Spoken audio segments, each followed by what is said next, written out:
This is Bill Nell speaking. Welcome to the truth about the Philadelphia experiment. You're about to experience an amazing story. It's a story that I've spent many years investigating. I like to call this part of the presentation the interview. It was filmed in 1989, but that doesn't make it any less relevant. In fact, it's become more relevant. A number of other witnesses have come forward since that time to verify the information that you'll see here. The interview comprises two stories that are intertwined: the Philadelphia experiment and the Montauk Project. The Philadelphia experiment had several purposes. It began as a World War II Navy project to demagnetize ships against a new type of German mine that was attracted to the magnetized metal of vessels. The degaussing of ships tended to be an arduous process in those days, and it involved a stay in dry dock, and most of the electronic equipment on board a ship had to be removed while it was being degaussed. This was a method that was really impractical for wartime use. The creation of a strong field of some type that could be controlled to instantly demagnetize ships proved to be a much better idea. Each ship could be provided with the necessary equipment that would be carried on board at all times, so that the degaussing process could take place at any time. Although the degaussing aspect of the Philadelphia experiment was promising and important, it was in no way the end game. The second and more important goal of the Philadelphia experiment was to make Navy ships invisible to radar. It's no secret that the Germans were developing powerful radar systems in those days that could track ships from a great distance. In fact, by 1942, plans were already underway to equip new German multipurpose aircraft with radar-guided bombs. Information obtained after the war proved this fact to be true. The scientists and engineers that developed the technology for the Philadelphia experiment saw the degaussing work as a way to get their feet in the door with the military. They had ideas that went far beyond degaussing and radar invisibility, but the demagnetizing project allowed them access to government officials and government money. With a potential price tag of millions of dollars for what they really had in mind, they needed time to explain and prove their ideas to the military. The Navy was the perfect start. President Franklin Roosevelt had been Assistant Secretary of the Navy under President Woodrow Wilson and was appointed to that position in 1913. Now, as president, he was known to have a great deal of respect and affection for the Navy. He'd certainly be interested in anything that would help military vessels evade U-boats and enemy ships. You'll hear more about the history of the experiment during the interview, but the end game for the scientists and engineers involved was complete invisibility and more. With a one-time chance at millions of dollars in government money that would likely go away after the war, they had a chance to take pet theories and ideas and turn them into reality. Knowing how notoriously skeptical naval officers were about new technologies and ideas, they had to prove that the ideas could work, and did so by staging demonstrations and tests over a period of time. Not all the tests went well, as you'll see, and it was obvious that more control over the new technology was needed, but the scientists and engineers involved produced results that the Navy could not ignore. The Institute of Advanced Studies at Princeton University in New Jersey was the home of most of the scientists and engineers involved with the Philadelphia experiment. Einstein made his home at the Institute and is said to have been involved directly with the experiment.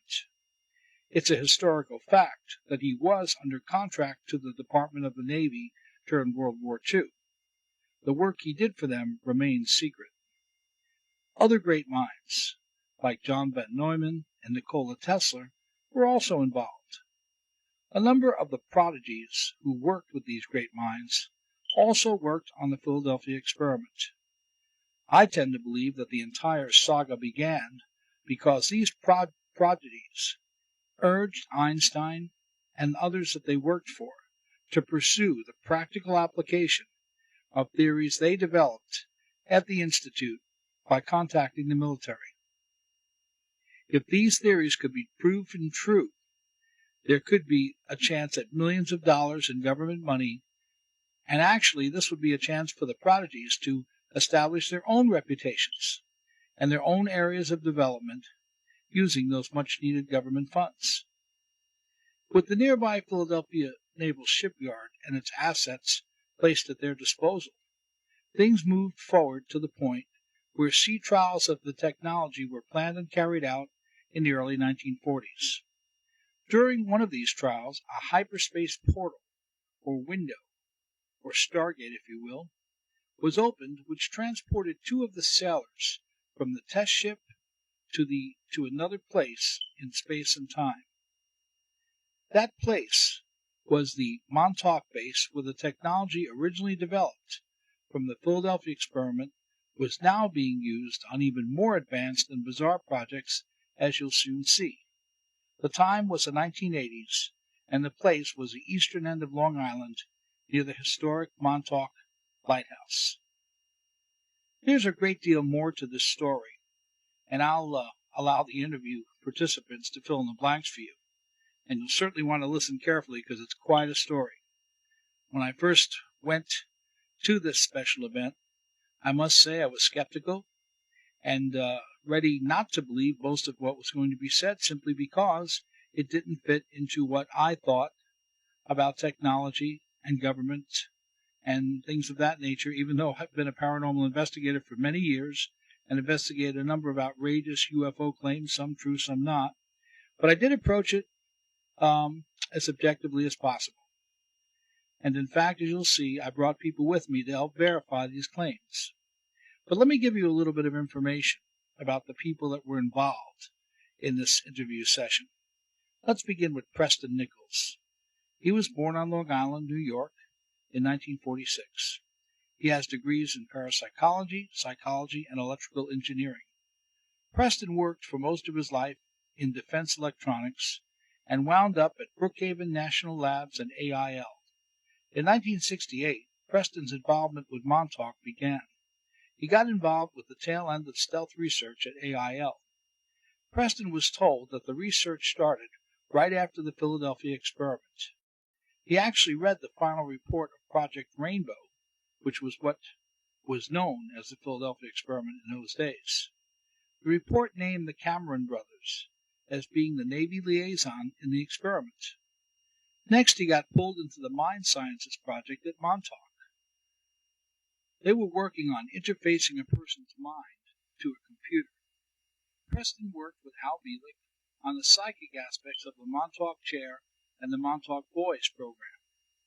Preston trained the Montauk Boys to be PSI warriors. The Montauk Chair used subtle quantum fields to read a person's thoughts. The psychic would lay in the chair, go into a trance, and a group of coils picked up the emanations. A bank of radio receivers designed by Tesla could pick up and digitize the thought, turning thought into computer code. The radar tower was used to turn thought into reality. This chair was used for many purposes. One was to open up a vortex for time travel. Many Montauk boys were lost due to the initial testing of the time vortex. Now let me introduce you to Al Bielek. Al Bielek has led a life that most would not choose to lose. While many would think that time travel, meeting aliens, and working on secret projects are exciting ventures, Al paid a big price for the privilege. Because those who set the agenda wished to keep their activities secret, Al was robbed of his family, his memories, and ultimately his identity. They used advanced technologies to erase what was dear to him. However, their technologies were not perfect. Slowly but surely, the memories came back to Al. Al started meeting others who had been through the same process, and ultimately a flood of memories returned that would allow him to tell his story in his own words. Al has been involved for many years in electrical engineering. Duncan Cameron is one of the central figures in the Philadelphia experiment and Montauk Project saga. According to Al, Duncan was his brother when Al was Ed Cameron, who jumped off the USS Eldridge in 1943 and landed into the future. When they wound up in 1982 or 83 at Montauk, they were both sent back to the USS Eldridge to destroy the equipment that was keeping the ship in hyperspace.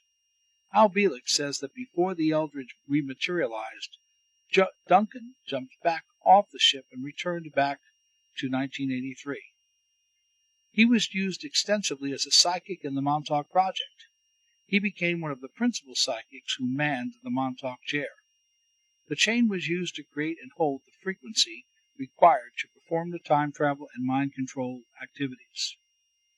If this plot, if you will, sounds suspiciously like the theatrical movie, The Philadelphia Experiment, it should. It's thought that the movie came out at a time and was produced at a time when basically the story of Montauk was going to come out anyway, because despite all the brainwashing techniques that were being used and thought masks, some of the people remembered. And what a great way to have plausible denial if a movie were to come out before anyone talked, and the movie was obviously portrayed as a fictional story, so that anyone telling a story after that would be thought to be claiming something that was nothing but pure fiction. The interview was filmed by me in the Long Island home of a friend of Preston and Al. With strange cargo vans circling the neighborhood while the session was conducted, on a chilly day after Thanksgiving in 1989, and lots of nervous participants, I filmed as best I could without special lighting or anything that might detract those present from the task at hand.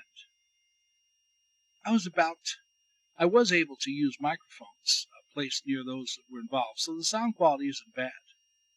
Among those present at this sort of micro event were a small, specially invited group of paranormal researchers, psychics, and journalists.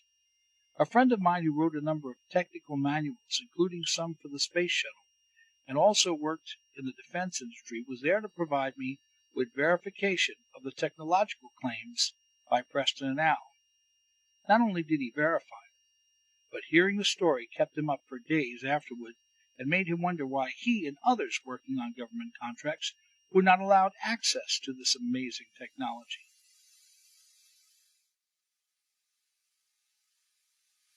Thank Preston, Al, and Cameron for being here tonight.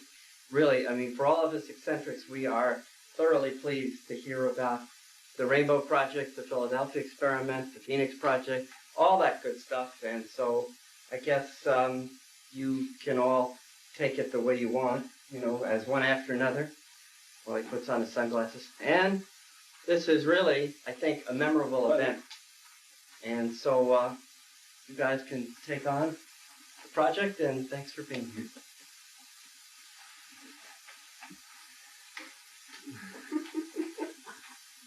Go ahead. Well, Preston, why don't you start? Yeah. All right. Well, we're here tonight. We have with us Mr. Bielek, who is from the Eldridge for the Philadelphia Experiment, the older fellow that went back to 43. We also have with us Mr. Cameron, who is also off the Eldridge. Two of the craziest people in the world. Now, compliment. They're not so crazy, they survived. Here at the auspices of the, what's it, Galuppi? Yeah, Filippo Galuppi. Galuppi brothers. Right. We're here in this nice, beautiful home in Blue Point. This home has to be at least $250,000. I hope so. 3/4. Or $750,000, whatever. And I don't know what we're going to talk about. Why don't you start with what Montauk was about, how it tied into the Philadelphia Experiment. A brief synopsis, maybe, of the... Okay, first of all, I got to find the power cord. You want to start with Philadelphia and then go to however you want. How it ties in. I first have to find the power cord. I got a place to plug this power cord in and start up the tape recorder. Go. There, plugged in.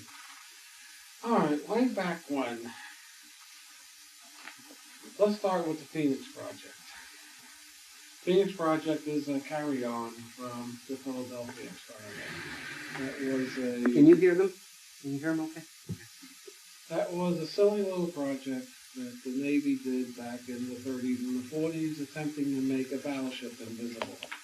They wanted to make an aircraft carrier invisible. They threw the switch one eventful day, and the ship went into hyperspace, caused all sorts of problems with the people on the boat. Navy said the thing's a huge failure, it's a huge success, but it's also a huge failure, and they shelved it. In about 47, it was decided, the government can't leave this thing alone. They got a wild effect that they wanted to study. So in 47, they reopened it and started up with what we came later to know as the Phoenix Project. It was originally the Rainbow Project. It was moved to Brookhaven National Laboratories, and Dr. von Neumann and all his associates, this was long before any of us were involved in it, started to replicate this thing.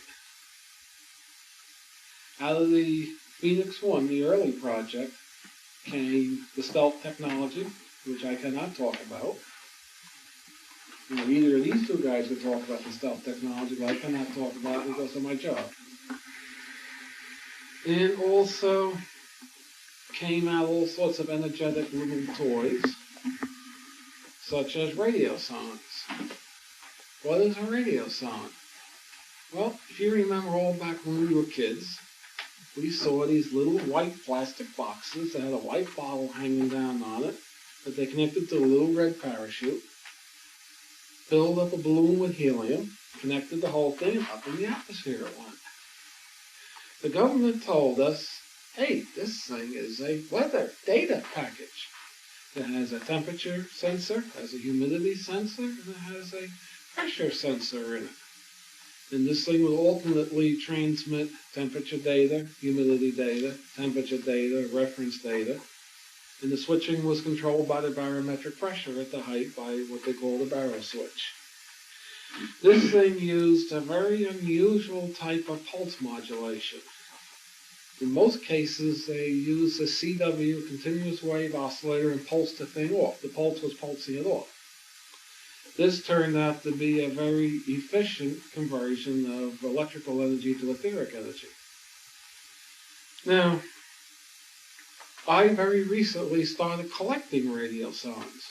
I don't know why, but I did. I walked in with a radiosonde, and one of the associates at Space-Time Laboratory says, things are a weather control device. So, of course, that piqued my interest. I'd already known that the humidity sensor was terrible. Its accuracy was a lot to be desired. I'd known the temperature sensor was terrible, and its accuracy had a lot to be desired. And the other unusual thing that I've wondered about is, I can get all the radiosondes I want. I've never, ever seen a receiver for them. So, we first did a quote-unquote psychic reading. See, at Space-Time Laboratories, everybody uses CAD, computer-aided designs. At Space-Time Laboratories, we use psychic-aided design. So we had a number of different psychics read on the radiosondes. Weather control device, doorbuster, orgone enhancer. That's the readings that came through.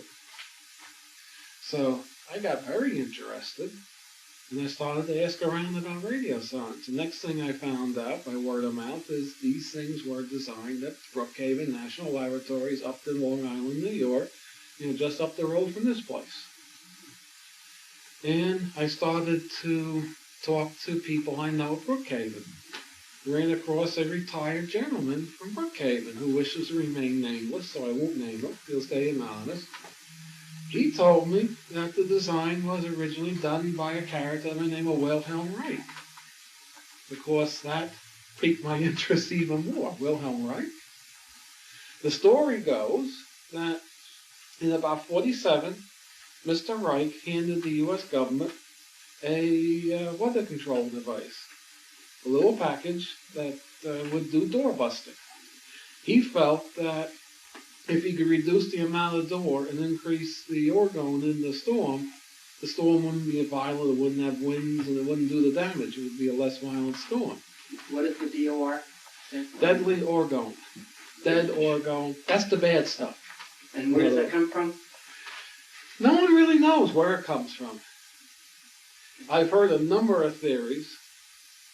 Well, essentially, orgone can be considered like life energy, energy from life forces, energy from living beings. Dead orgone is same type of energy but dead. It doesn't have any life in it. It has a tendency to decrease life functions. It reduces life functions. So the government took this little widget that Mr. Wright handed them.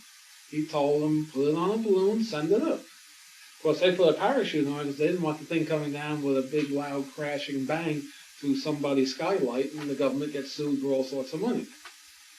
And they send the thing up into a bad storm, and it gets reduced in intensity tremendously. So the government goes back to Reich and says, hey, we like the thing.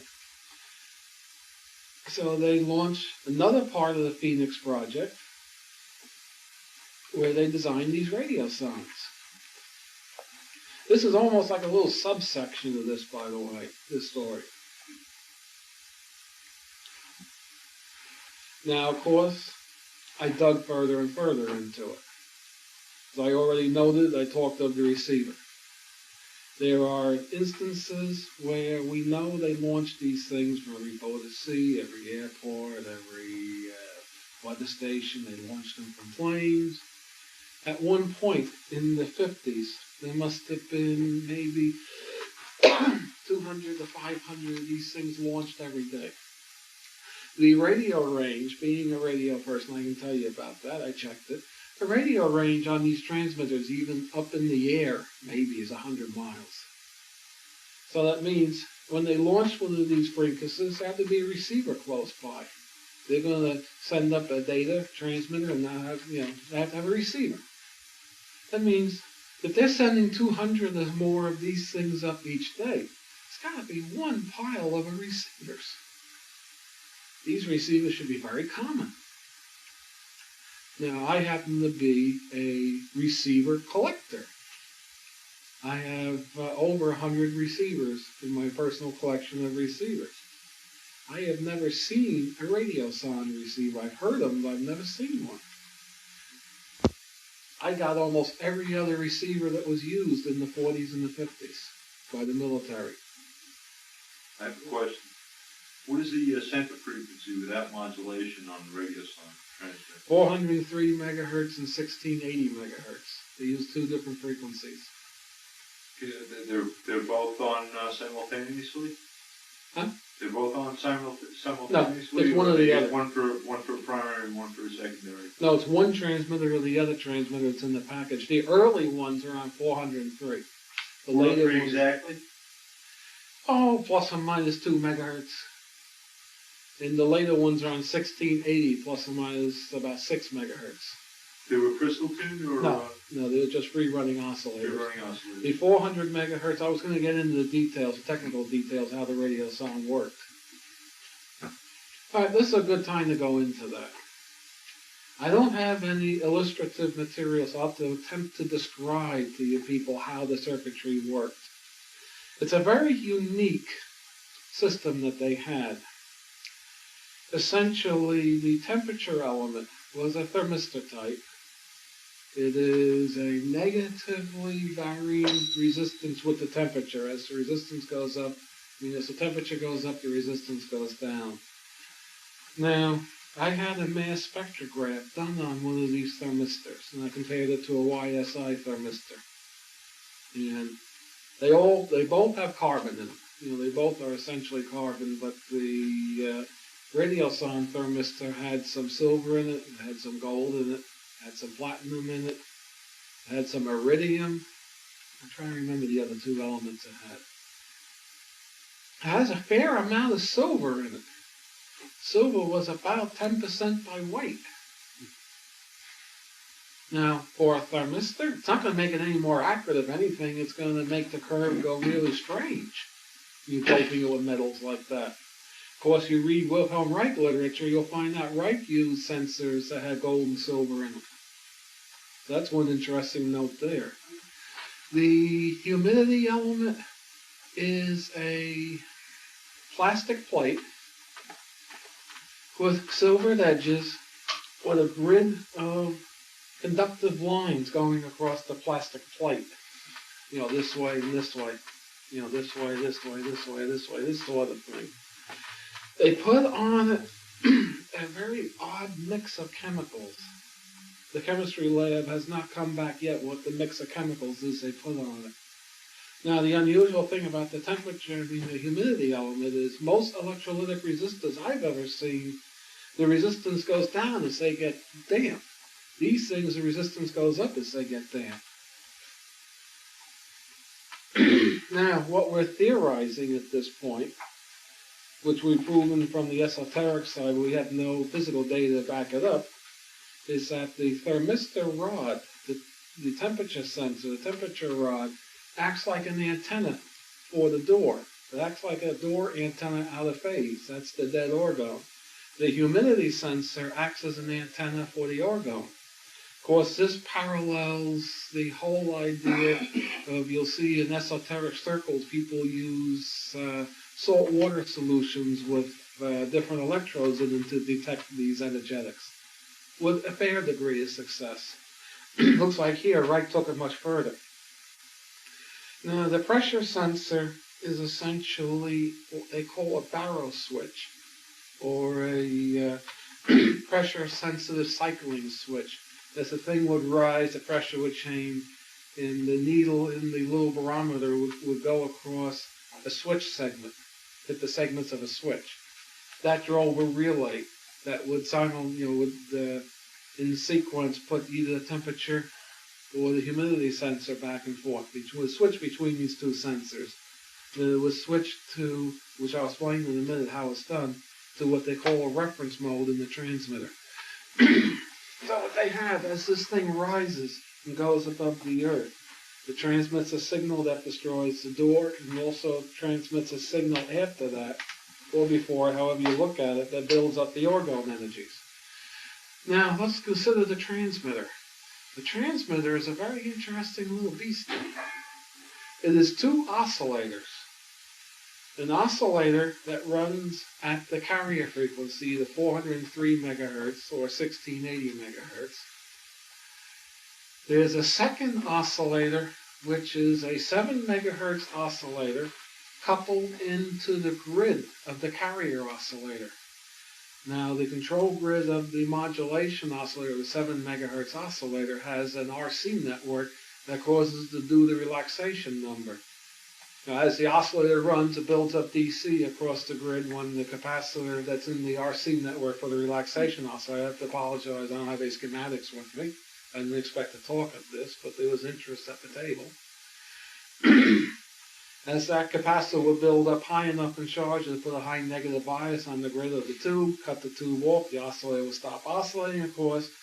The RC network would discharge and pull the voltage down on the capacitor just like a neon bulb oscillator. So essentially that 7 megahertz oscillator would pulse on and off. Now, the lower the resistance, the faster the pulsing would be, and the higher resistance, the slower the pulsing would be. I'm trying to make this as clear as I can without having a schematic to point out. I don't know, are the two people here following what I'm saying that have some technical background? Now, they did not couple the 7 megahertz directly into the grid of the carrier oscillator. It couples in through an RC network where the first resistor is in series with the plate coils. Between the B plus and the B plus end of the plate coil, they have a capacitor going to ground, a bypass capacitor that integrates the function. Then they RC couple with a series capacitor and a resistor going to ground on the oscillator of the carrier oscillator. Well, what happened, whenever the modulation oscillator would click in, turn on, it would cut off the carrier oscillator and shut it off. Of course, etheric signals are already differentiated, so it means when you put the differentiated signal through the integrated network, it comes out in its real form in that final amplifier, that final oscillator. Wouldn't that circuit also attenuate the instantaneous spike? In other words, like there's a de-emphasis network. Yes, From that's what primary oscillator. That was the intent, wasn't it? primary oscillator in the We don't know RC? what the intent was behind it. That's what it appears to be. It's an integrator, which is a de-emphasis. Right. A differentiator is your emphasis network. You're thinking of. See, in engineering, as a technician, you talk of de-emphasis and emphasis. In engineering, we talk of integration and differentiation. And being trained in that's what I talk of. So the etheric signal or the hyperspatial signal, the orgone is already differentiated. It can't do anything. It's 90 degrees out of phase to begin with. This integration network brings it back in phase for the transmitter to transmit it. Now, also, you have to keep in mind that when the tube goes from a semi-saturated mode, as it is when the carrier oscillator is oscillating the cutoff, there are other things taking place from the zero-point potential. When the tube is cut off, any of the etheric signal that's stored in the tube will be pushed out the antenna. Also, when you cut the tube off, when you go from saturation to cutoff, and from cutoff to saturation again, you're essentially ripping open the vacuum from the viewpoint of the Dirac space that he derived in the 30s. And you'll get an amplification. These transmitters only put out about a half a watt of CW RF power. The etheric content or the non-real power was equivalent to about 250 watt transmitter. That's how efficient these little things were. Can you describe the phase relationship between the RF output power and the etheric power and the frequency difference between the two? Okay, the frequency should be the same. The phase relationship... Cosine? Would it be a cosine function? Let's see, what would it be? It would have to be, let's see, it would come out of the differential equation relating the baseband to the carrier frequency. I think it'd be a tangent. I think it's a tangent function. So it would rise sharply. Yeah. Until the next cycle. Mm-hmm. That tells you that sends out the etherics in bursts. In other words, when this transmitter runs, the CW part of it, when the oscillator is on, it doesn't put out much etherics. But at the point where the oscillator shuts off, it sends out a huge burst of etheric signal. That's your tangent function. I just had to think for a minute of what it would be, the question, answer your question. I have a totally different question. Who was in charge of this project, of the doorbusters? What department of the government? This was under United University's Brookhaven National Labs. It was eventually turned over to the Signal Corps. Because most of these things were U.S. Army Signal Corps stuff. Even the one set up from the Weather Service was Signal Corps. So Signal Corps had ultimate charge of it. So as you're talking about this whole system, how does that now get into what was happening in the 40s and the 80s? Okay. Okay, let's finish this off a little. Where was I? Questions always break the train of thought. You were describing basically the system All right. of the doorbusters. All right, the government could not tell the public that these things were weather control devices. They were keeping that secret. How'd they guard the secret? Two ways. They first showed a few receiving stations constructed to receive these things, put out that line. The personnel that launched them would laboriously calibrate them. Thirdly, the special tube that's in the radiosondes, they would list in the tube manual as a whole bunch of baloney. Essentially, they'd be saying that only a few hours of life. That means if the ham over there picked one up, looked at the tube manual, a 7533 is only going to last a few hours, he's not going to use it. And that worked very well. As I already mentioned, I've never seen a receiver. That says they didn't use a receiver with these things. This is why, this is the hard data, besides the psychic data I base that the story is correct. All right, what we're seeing here actually is in actuality the genesis of the Montauk Project. The Montauk Project was Phoenix 2. The Montauk Project is a combination of Wilhelm Reich's work in the Philadelphia experiment. It was like two separate little projects going on in Phoenix 1. You had the development of the invisibility and its human factor study. Also, you had the development of Wilhelm Reich's weather control. So that was Phoenix 1? Yeah, that's right? Phoenix 1, and they converged. towards the end of the Phoenix project, by using some of Wilhelm Reich's concepts and some of the modulation schemes gleaned from the Radiosonde project, coupling, I know you're looking puzzled, this is what I found last week. Coupling that to the equipment that was used on the boat in the later invisibility project, they found out, to couple the two, you now could use this for mind control. I'm not saying mood alteration. I know Governor Circle would rather have me say mood alteration. Here, I'm calling a spade of a spade. Mind control. That's what these idiots were doing. They're not actually idiots. That's what these people were doing. That's what the Montauk project was? No, the Phoenix The One. Phoenix One. The end of Phoenix One, of course, what happened? Congress, the political government heard, hey, these guys are playing with mind control. They don't want that. So they told them, hey guys, cut it out. We don't want you looking into mind control. That's a no-no. So, of course, the project was stopped. It was shut down. Does anyone here think it was really shut down?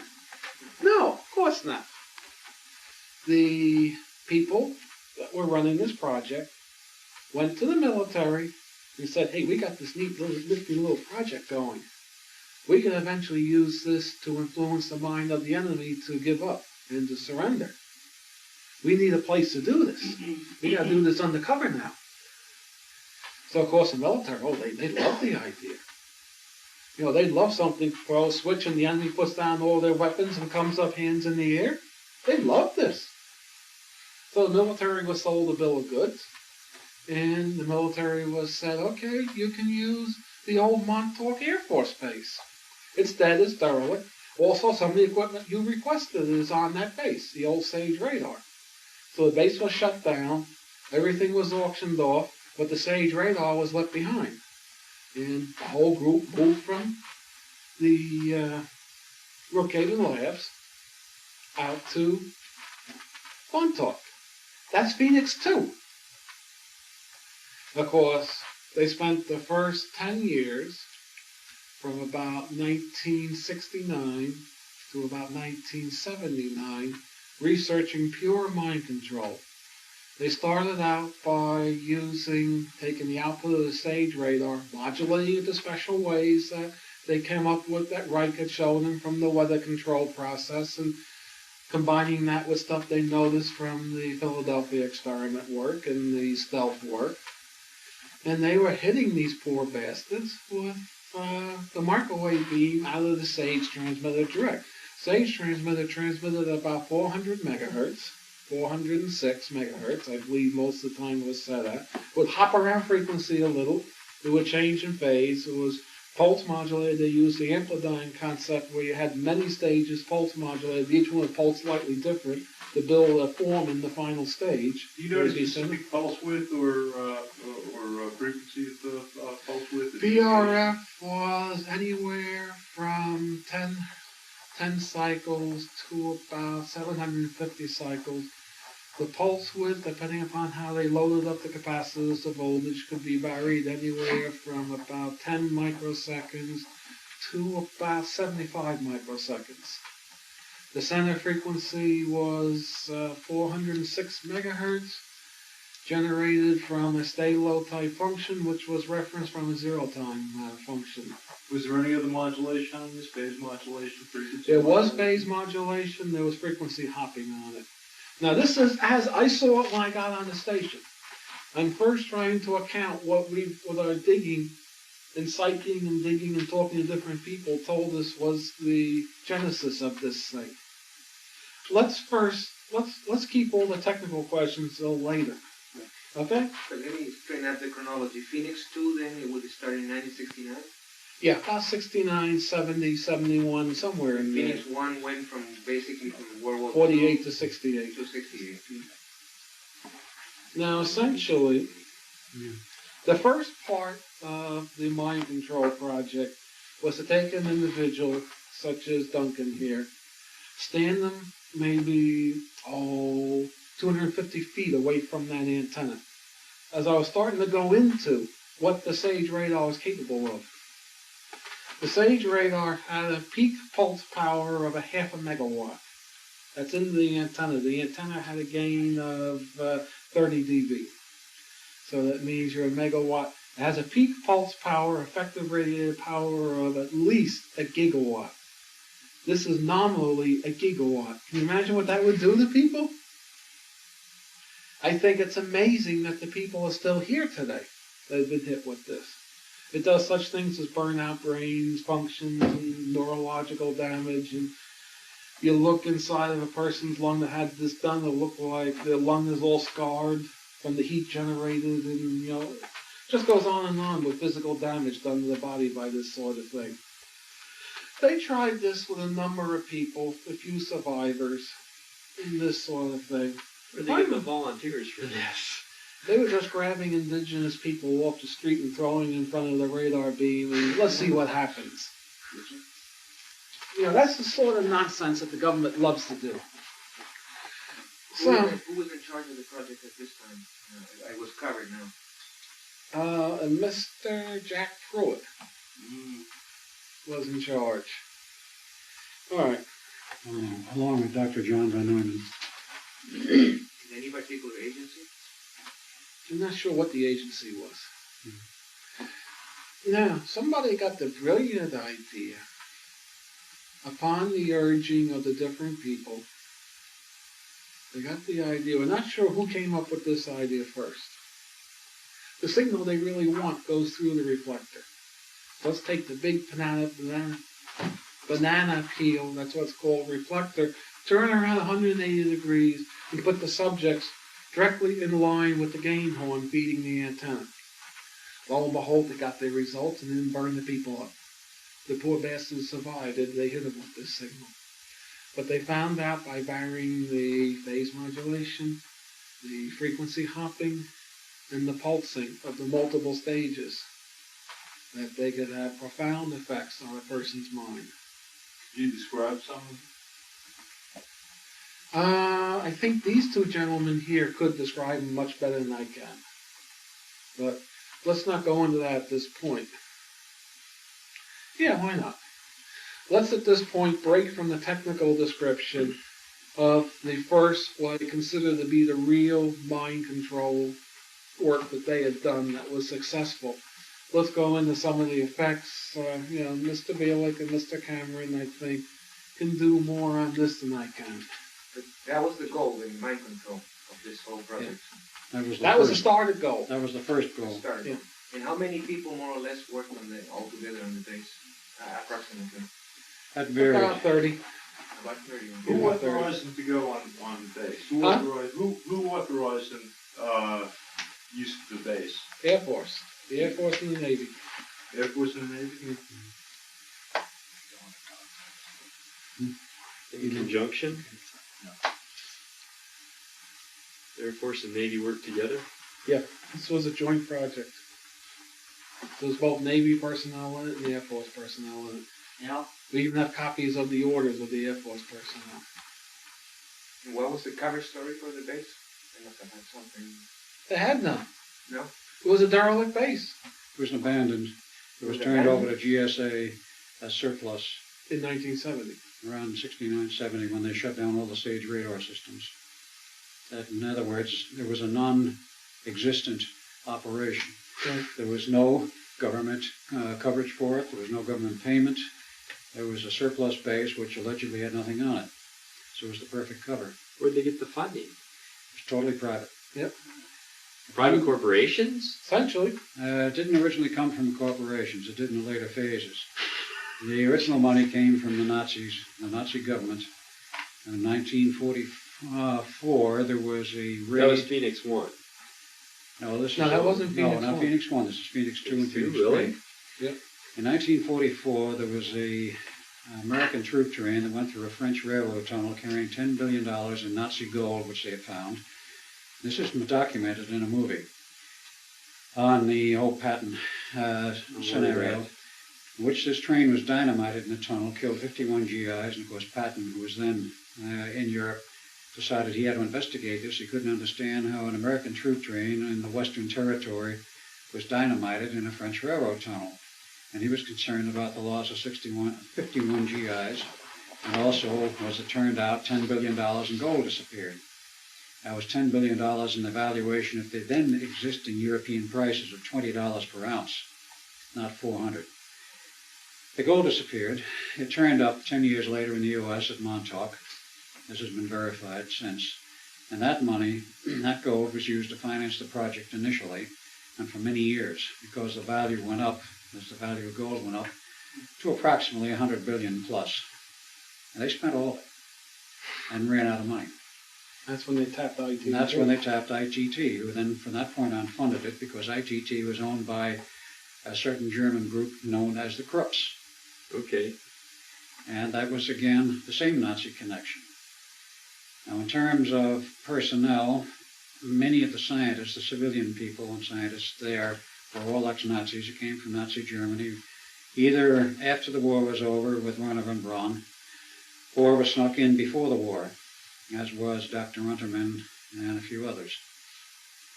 But the whole thing was basically a civilian project run by the Nazis with a U.S. government surveillance, you might say. The intelligence community knew what was going on. The CIA monitored everything, as probably did other government intelligence agencies. But the field of players, if you will, those who actually operated on the base, was small, 30 to 50.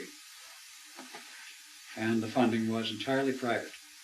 At a very later stage, after the whole thing was over, then, I mean, after 83, there was some investigation started by a certain senator from Arizona, I think his name was Goldwater.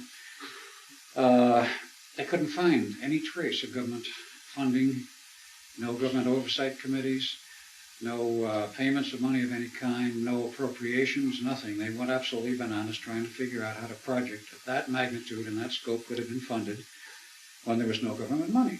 Thing the senator would like to know. That's right.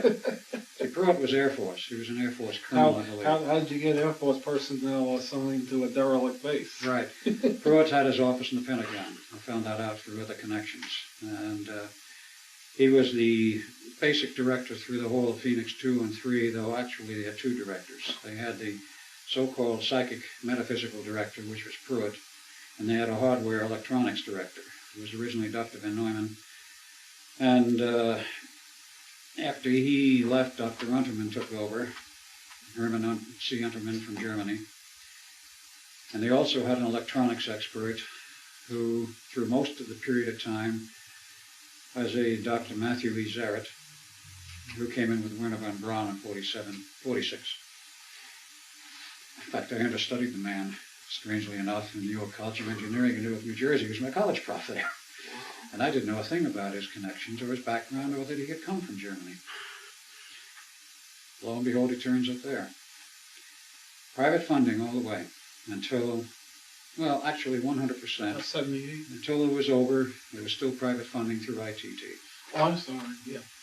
The government never spent a cent The on it. the gold, I think, ran until about 78. Approximately ITT that. got heavily in about 78, 79. One of the reasons why they ran out of money was the fact that there was eventually not one base, but 25. Yeah. All SAGE bases, 25 of them were utilized for the same program. And the They were money running went in all parallel. over. And eventually they shut down until the end, I believe. That is the info we have, is there were only 3 still operational, and they were tied together by satellite. But they shut down quite late in the program. Yeah. They shut How down. recently were they operating? When did they finally shut down? The last of them shut down August 12, 1983. That was Montauk. And that was Montauk. It was the final. Oh, When it so- went down, it shut the other 2 or whatever that were still operating with it by a satellite down. So Well, when Montauk went down, they had to go down because that's where they got their zero time. Correct. Was from Montauk. Montauk was the key station. Yeah. So they automatically went down. All right, so is Well, you asked, or the question was asked, what about some of the mind effects? yeah. I'll try to answer that and say, from what I recall of the program, because I was part of it also, as well as Duncan, As an officer or a civilian. civilian who was used?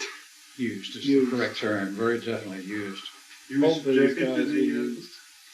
Well, yes, I was subjected to the, let's say, the mind control field, not as I initially went in the program, because they wanted me at one point for my psychic metaphysical abilities, and you don't subject a person who is sensitive to those kind of fields because they know they will wipe them out.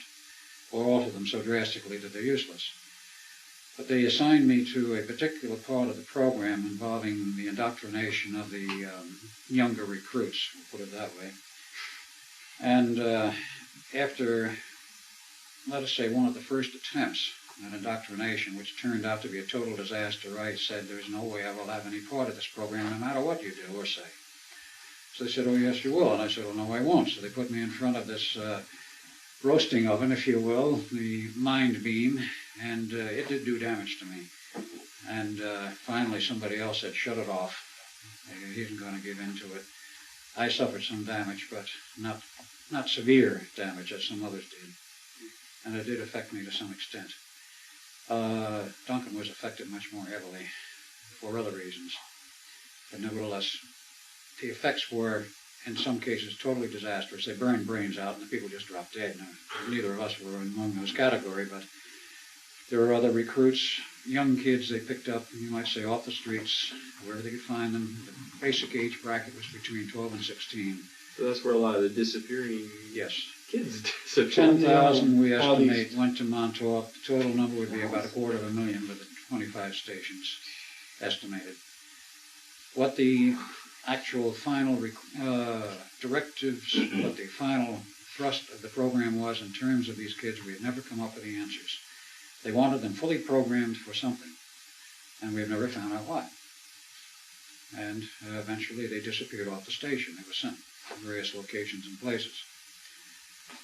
But they were initially subjected to one form of programming, and then later on it changed into a somewhat more humane, a somewhat faster and less obtrusive form of programming and conditioning using the electronic techniques.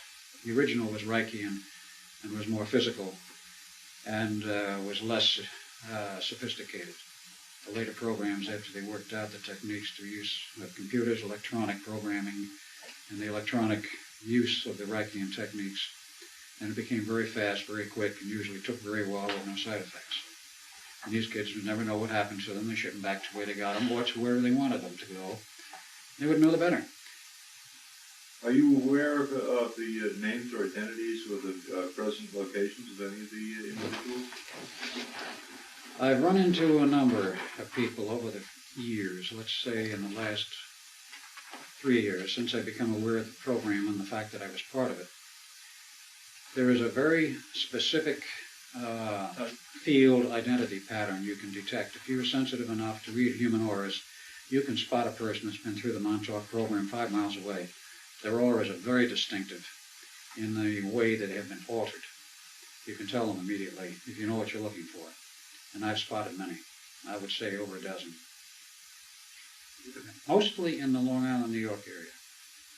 Wasn't when Newman was officially dead, right? Well, Correct. Officially he was dead, but he was very much alive throughout this entire program, all the way through '83 and for quite some time after that, up into this year, through this year. Well, he's found afterward? Don't know exactly the whole story of what's happened to von Neumann since, because he ran into a problem with the government, and he ran into two problems. One, he suffered a personality split himself about 1977. Whether it was because of some of the experiments he was on or the strain, we don't know. But he resigned as director. He said he was no longer fit. The government wouldn't leave him alone. They wouldn't let him leave. They said, you will remain as a consultant, which was agreeable to him, to the balance of the program. Because there were other reasons why he had to be there, which goes back into the whole Philadelphia experiment. But he remained on as a consultant. At the end, he told them, he says, when this program is over, he says, I'm not going to work for the government again ever, no matter what you say. He says, I'm through with you. He says, I want no further part of any of your government operations. And he retired to his little farm and led a relatively peaceful life for a period of time until he was harassed again in the last year, year and a half. But that's not part of the Montauk thing. Right. Was he living under another name then? I think he was. He was When living under a pseudonym. When did he officially die? 1957. 57. That's the official death date. What happened to the other scientists? Pruitt and, what was it, Ingerman? Pruitt was there until '83. Yeah. And then he went and worked in different corporations and disappeared.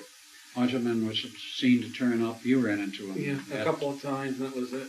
Yeah, and then he Other than he disappeared. ran for the hills, I think. Most of them did. They ran for the hills. Well, let's continue on the description of the Phoenix Project. I just have one more question about the Montauk. Were any of the subjects given psychotropic substances? LSD? Magic mushroom. I don't know. We don't believe so. My gut feeling is no. In conjunction with the I don't believe they were. No, they used other drugs. They had one drug that would be used in connection with the Reich programming. It would make them more receptive. This was not. Do you know part the name of the drug, the chemical name, or a generic name? No, I don't. I have no knowledge of Can you that at all. describe any of the effects of that alone, or in conjunction with the? Okay, the effects would make you horny as hell. Uh-huh. That's essentially what it would do. It would make you very sexually active. Also euphoric at the same time. Yeah. And euphoric? Well, that would go along with it. Right. What was the purpose of being euphoric? All right. Make sure Essentially, I don't. Or they get the chair from the aliens? We're not sure whether they got the chair itself from the aliens, but Did the they get a technology prototype from the base aliens? came. Yeah, the prototype came from the aliens. Willingly Maybe or produced from here. a crashed saucer? Maybe exchange of sorts. we don't know. Also, I had another question on what you were describing before. Could this experience that is becoming very common of the UFO abduction could have been programmed by the Highly. government under this mind control? Sure, it could be. Not all of it is, but some of it probably is. Some of it. All right, but they got this chair from the aliens, or through some connection. Another associate of ours was on the station managing money, and he actually went out and bought this chair from somebody. He hasn't been able to dig out yet who. So, what they essentially did is they took this chair, they made one computer to interface the chair itself to stay in the digital codes, and then another computer to interface it to a special computer to the transmitter, and then the transmitter. What they actually ended up with, in essence, was a mind amplifier. Duncan here, his major responsibility on the station, he was one of the selected individuals. He had been through a lot of psychic training by the government to sit in that chair and generate thought form. The idea they had is, okay, they can transmit the signature digitally. That worked very well. They could put the person in the orgasmic state digitally. That worked very well. But they wanted a human being to generate the actual thought form, the details of what they wanted done. From the chair. From the chair, yeah. In other words, they would put into Duncan's mind, when he's in a trance, what they want him to think of, what they want him to think of that he's doing. The chair would pick it up. After the data was sent, that would turn on the target individual. His thoughts were channeled directly through the transmitter to the individual. It worked, but it didn't work. It worked very well, extremely well. But they found another capability. Let's say they would target Phil at Tuesday, 4 a.m. when he's asleep. You might actually discover that Phil was actually hit 2 weeks later. What did they discover? They did not lock the time in of the person. What did they get? They got a time machine. Next bright idea they got was, okay, let's tell Duncan to think of a vortex connecting 1981 to 1947. He would do this. What happened? They got a vortex going from 1981 to 1947 you can walk through. Great. Now, Duncan you had to be really good to be able to visualize. And Duncan's very good at you have to visualizing. be really master, I would think. Well, let's not go into that at this point. Well, you're talking about it at this point. That's why I bring it up. A master is a word in the dictionary. It's the word I use. What you want. Well, we're talking of earlier capabilities, not today. He was also raked over as well. But, what they discovered is, okay, The real time he thought of it, what they discovered is they recorded it, put the tape on the computer, did the same thing again. So now they had a tape that would open a vortex. And they started going back in time, they started going ahead in time, they actually got the time machine. That's the last phase of the Phoenix Project, was the time machine. Of And course, they could control that time factor to where they wanted to Yep. go. Right. whatever he thought of, or other people like him. He wasn't the only one. They had to have at least 5 backups. That was still phase 2.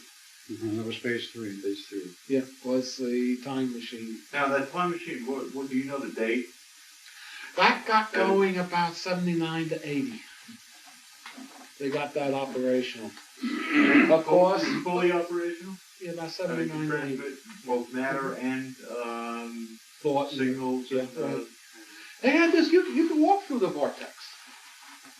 You could walk in 1981 and come out in 47. Who, Cameron would, or the one? Anyone. Can you explain I again don't- how was this developed? Because What was the mechanism behind it? First of all, this Right. transmitter was so freaking powerful. This transmitter had enough power to warp space and time, go through Bearden's equations. There's more than enough power to do it. He had the capability of thinking of the vortex function that they couldn't synthesize. They didn't know how to synthesize that vortex function, but he knew. Innately, inherently, he knew how to do it. Can it be mechanically synthesized right now? I'm sure they got the tapes. I'm sure they got the tapes. Now, also, things they did was they would have the subject that's sitting in the chair think of a creature.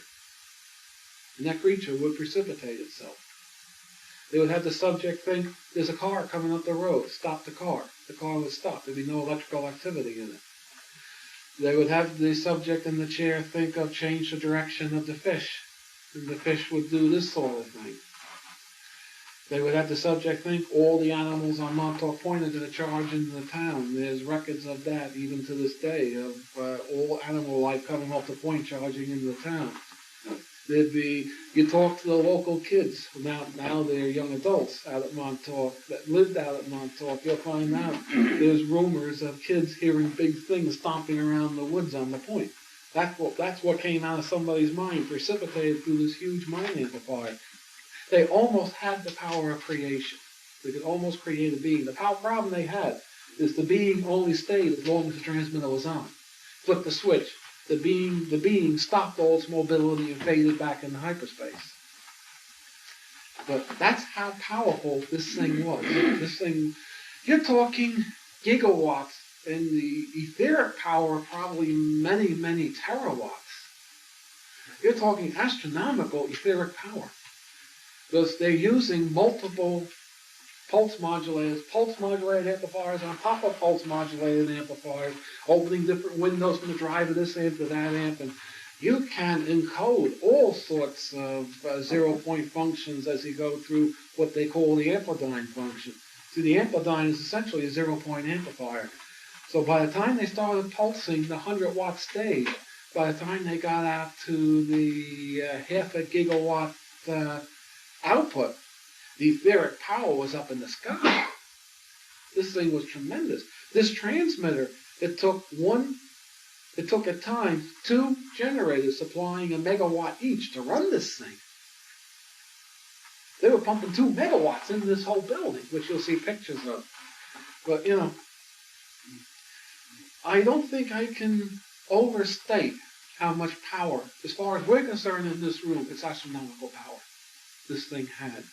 This thing literally had, if the person who was sitting in the chair thought of a time warp and a vortex, that vortex would form.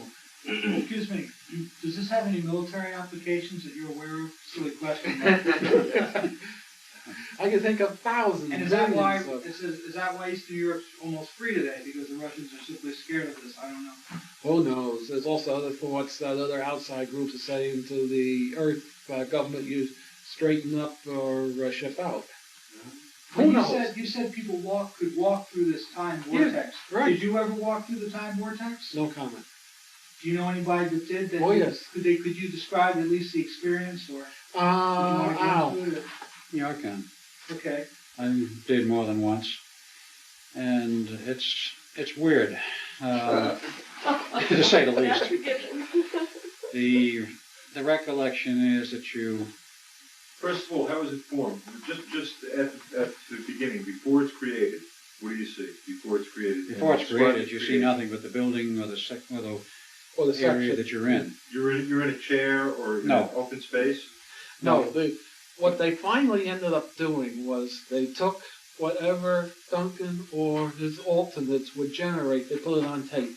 Okay. Now, it could generate it inside the underground area, or it could generate the. From anywhere to anywhere. Or Anywhere in generate it space, outside. It time. can be from any particular point where they chose to generate the origin, and it would go to the terminal Wherever they point. want. It could Terminal happen while you point were, was where? The terminal point would be wherever they chose it to be. and you could be driving a car when Future, this the happened. past.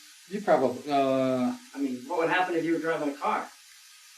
Your car will go through it. if your car went into the entrance of it, yes, a car would go through and come out at the other end where it was. It could be 100 or 1,000 or 100,000 years in the future or the past. You would actually. I've run, He was going that other time to describe what Whatever why went in don't we the just beginning let of him the describe what entrance happened? would come out the other end. I've Could the car run be spatially computer dislocated? modeling. I'm sorry? Could the car be spatially dislocated? Could it be somewhere else in the universe? Sure could. Yes. I've run computer modeling based upon calculations I've learned from the radio science and such, and the vortex could have a diameter of 5 miles. Could be a 5-mile opening, or of course they could bring it down. We can send to all of Long Island. No, So what was it like, Al? You were saying. It's like looking into the entrance of a peculiar spiral tunnel which was lit all the way down. You would start to walk into this thing, and then suddenly you'd be pulled down it. You would more or less be projected. You didn't walk through it as such. You were more or less propelled through it. you walked into it. You walked into it, correct, start. Then you were propelled down the thing like some force grabbed you and pulled you through, and you come out the other end, wherever it is. You could be far in the past, you could be in the future, it could be very close by, and it could definitely be another place, physically, other than the point where you started and usually was. Wherever whatever point in space and time the transmitter was set to transmit to. Emphasize space and time, Right. because it could be anywhere in the universe. Did you go back or forward in time? Either one. Either way. Were What you was it physically there? Could you interact with other things Yes. there? Yes. You could take Did you do that? You could take remnants back with you. You could take like for example, if you projected yourself to go to another planet, you could bring something back with you. Sure Yes, you could. could. Has But that if you been could done, live you on the know? other planet. Yeah, right. I can't answer that for certain, but I would say probably. Have you ever personally brought anything back from another time, either the past or a future? Yes. Was it of terrestrial origin or? Yes, in this case it was terrestrial origin. It was a Life magazine from the year 1983 to take it back to 1943, but that's part of the Philadelphia story. That's still continuing the Phoenix Project yet. Right. How did You guys asked the question of what it was Okay, like. the description of the vortex. Please continue. Well, the description was it was like a tunnel, coruscating corkscrew, sort of lit, sort of looked like the walls were, Solid or moving? they were solid, but they were fluted. It was not a solid bore through rock, as you would Right. think. It was a fluted sort of structure. And you would go down this, and you would be propelled down this tube, as it were, this tunnel, which was not straight. It was corkscrew. And it would not go in a straight line either. It would take some very strange turns, which you could not explain. But it did take turns, and it would come out at the other end, wherever you were supposed to come out, and meet somebody or do something at the other point. Did you have like a mission? Yes. Then you would return. Then when whatever you were doing was completed, the tunnel would reopen for you, and you go in the other direction. You walk back in it, go back to where you came from. It's the exact reverse of what happened when you went there.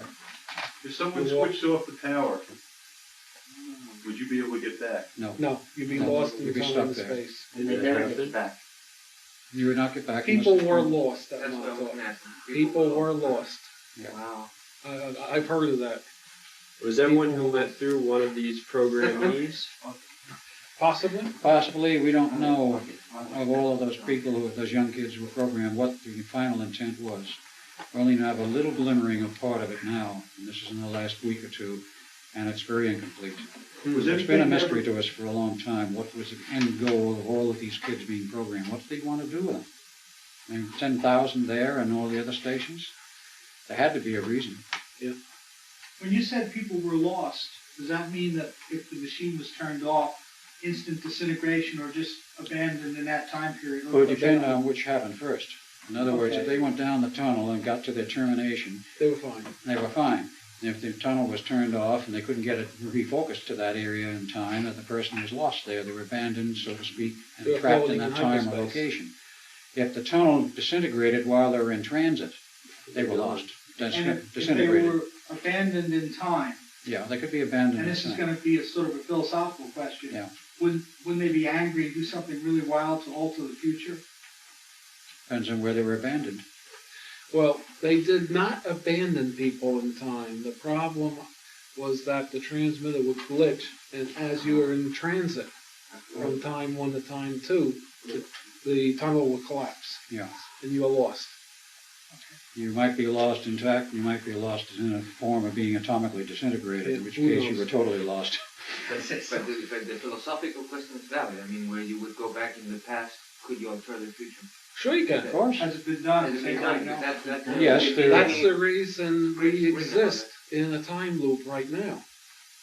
What we do from one end to what Montauk penetrated in the past to what we do to where Montauk penetrated in the future is now fixed. Because it's fed back on itself. It's now fixed. It is fixed. It's fixed right now. Has to be because of that. It has to be fixed. You went forward in time.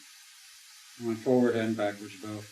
One of the first things they did with the raw recruits, as it were, after they passed the initial tests and examination to see if they were suitable for the program, and they were found suitable.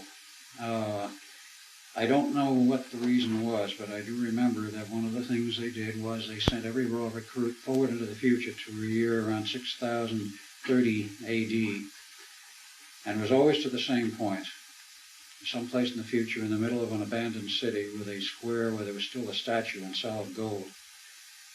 And they would ask them to look at this and see what they saw after they came back. And they interpreted whatever the individual saw, for what purpose I'm not sure, but this was one instance where apparently all recruits were sent to this point in time to see what they saw, and whether they were expecting to find a different answer, and from person to person, I don't know.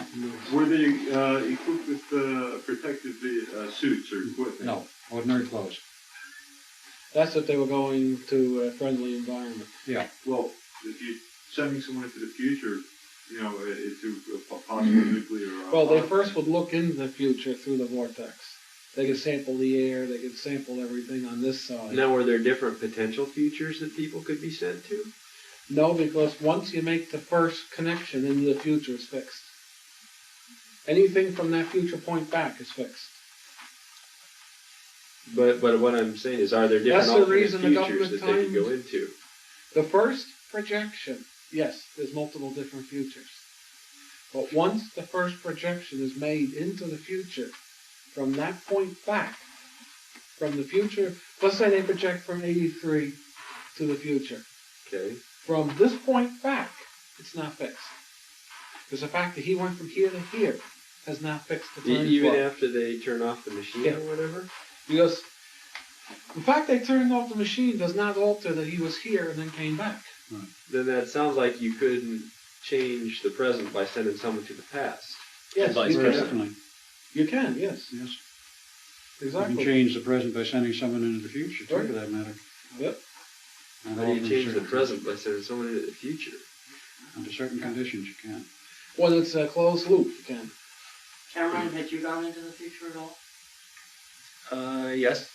I've seen the horse, which Al speaks of.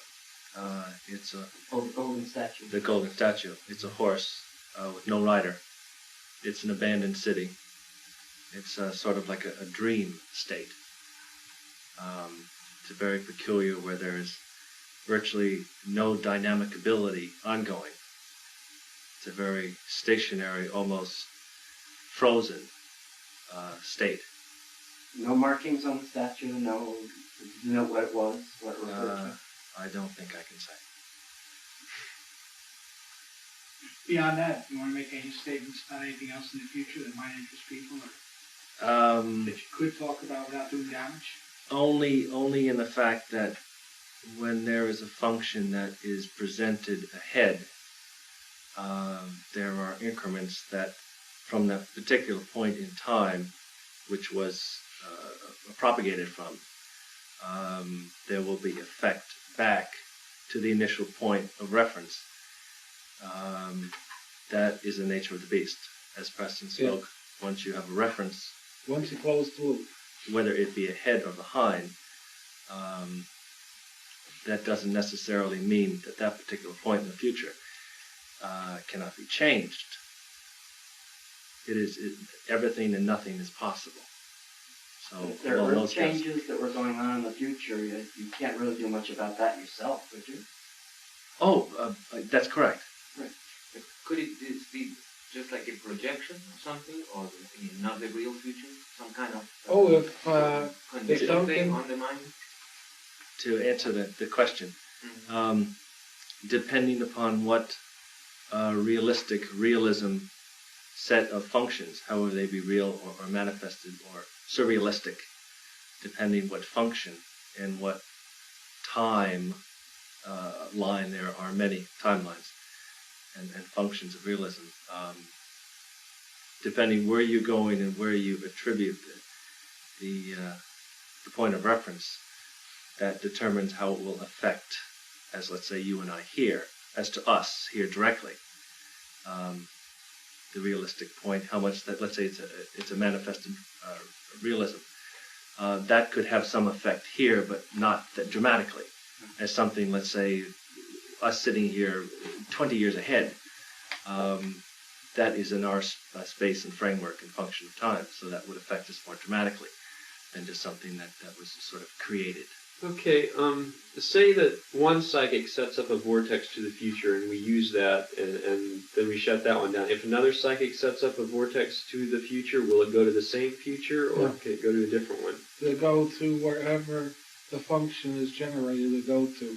That's correct. Okay. There had to be people who were really controlling this very exactly and specifically. Oh, yes, surely. Very definitely. Very much so. But what I'm saying is it'll go to a different place in time, but will it be on the same timeline, the same reality as the first psychic's vortex? As long as it's before the most furthest point they projected Okay. ahead, yes, it will be. In fact, the government is using that today to, the existing time machines still flow in the Montauk line. Okay, It now, has to. once they have done that, can we go back in time and change the past to change the present, and then the future will be changed? You already did it. With the loop I closed, just- everybody does automatically what they're supposed to do. If The you loop has from been the closed future- once you've gone to the future. Right. So we don't have to worry about our present being changed now, No, it can't be changed. because we've already looped to the future through it. And through the past. Right. If, let's say this Okay. is 83, let's say this is year 1, this is year 1000. And you go from 83 to year 1, from 83 to year, 2000. Anywhere between 2000 and 1, now you fed it back on itself. That means So it's locked. whatever the people do in here, they're going to do forever and ever. We're in an endless do loop in the computer right now. What is the furthest forward anyone has traveled that you know of? 10,000. So that's all locked through 10,000. Unless the Can you vortex describe can be broken. Can you describe any recollection of anybody you know that has traveled that far into the future? Nobody has ever gotten that far into the future and gotten into a real, almost like a running life situation, so we don't know what it is. As Duncan described, it always appears to be like a dream state where they hardly ever encounter any other people. What about, all right, as far as going into the future and encountering people on Earth, okay, how far ahead is that? Near term. I believe they've gone about 10,000 years ahead. But you still. But and encountered people. No, what I'm saying is encountered something other than a dreamlike or a sublimated state. Interacted with it. How far can you go and get a tangible, real future? Or can you do that? No one's gotten a tangible, real future beyond 2012. 2012, 13, 14. Somewhere in there. Depends. Does that indicate that maybe things have changed so radically at that time that there isn't anything else to see? Something's happened. There is a very, very abrupt wall there with nothing on the other side. But the prophecies speak of the earth changes at those times. Curious, isn't it? Yes, isn't it? Did We're you, locked in into your these- travels, did you ever, Cameron, learn so much that for yourself it really was of value to you and not so much to others, but... Okay, you have to realize the intelligence at the particular time. I now can sit here and speak of this in a matter-of-fact terms. Right. When the project having to do with out in Montauk was ongoing, I was very much not myself. In control of other, control of other people, functions, forms. I mean, they control yours. I beg your pardon. That's Right. correct. Right. In the control of, I should say. So I gained only what. They wanted you to. That's correct, basically. Did they also deprive you of sleep and food and things like this to make you more malleable? Or No. simply? Basically, that's sort of corny. Right. I don't mean to demean your question, No, I understand. but it was very elementary in the Right. procedures that they did. How have. long were you permitted to stay in the time period? Was In it hour vary? time. Hours, minutes, seconds? I'm sorry, I don't understand the question. If you were put into a time period, forward or back, okay? How much How on our long clock? were you permitted to stay there? How long would the vortex stay open? As long as they ran the transmitter. Oh, right. Yeah. I mean, that what was sounds- what was the mean time that someone would stay in the future? Minutes, seconds, days, hours?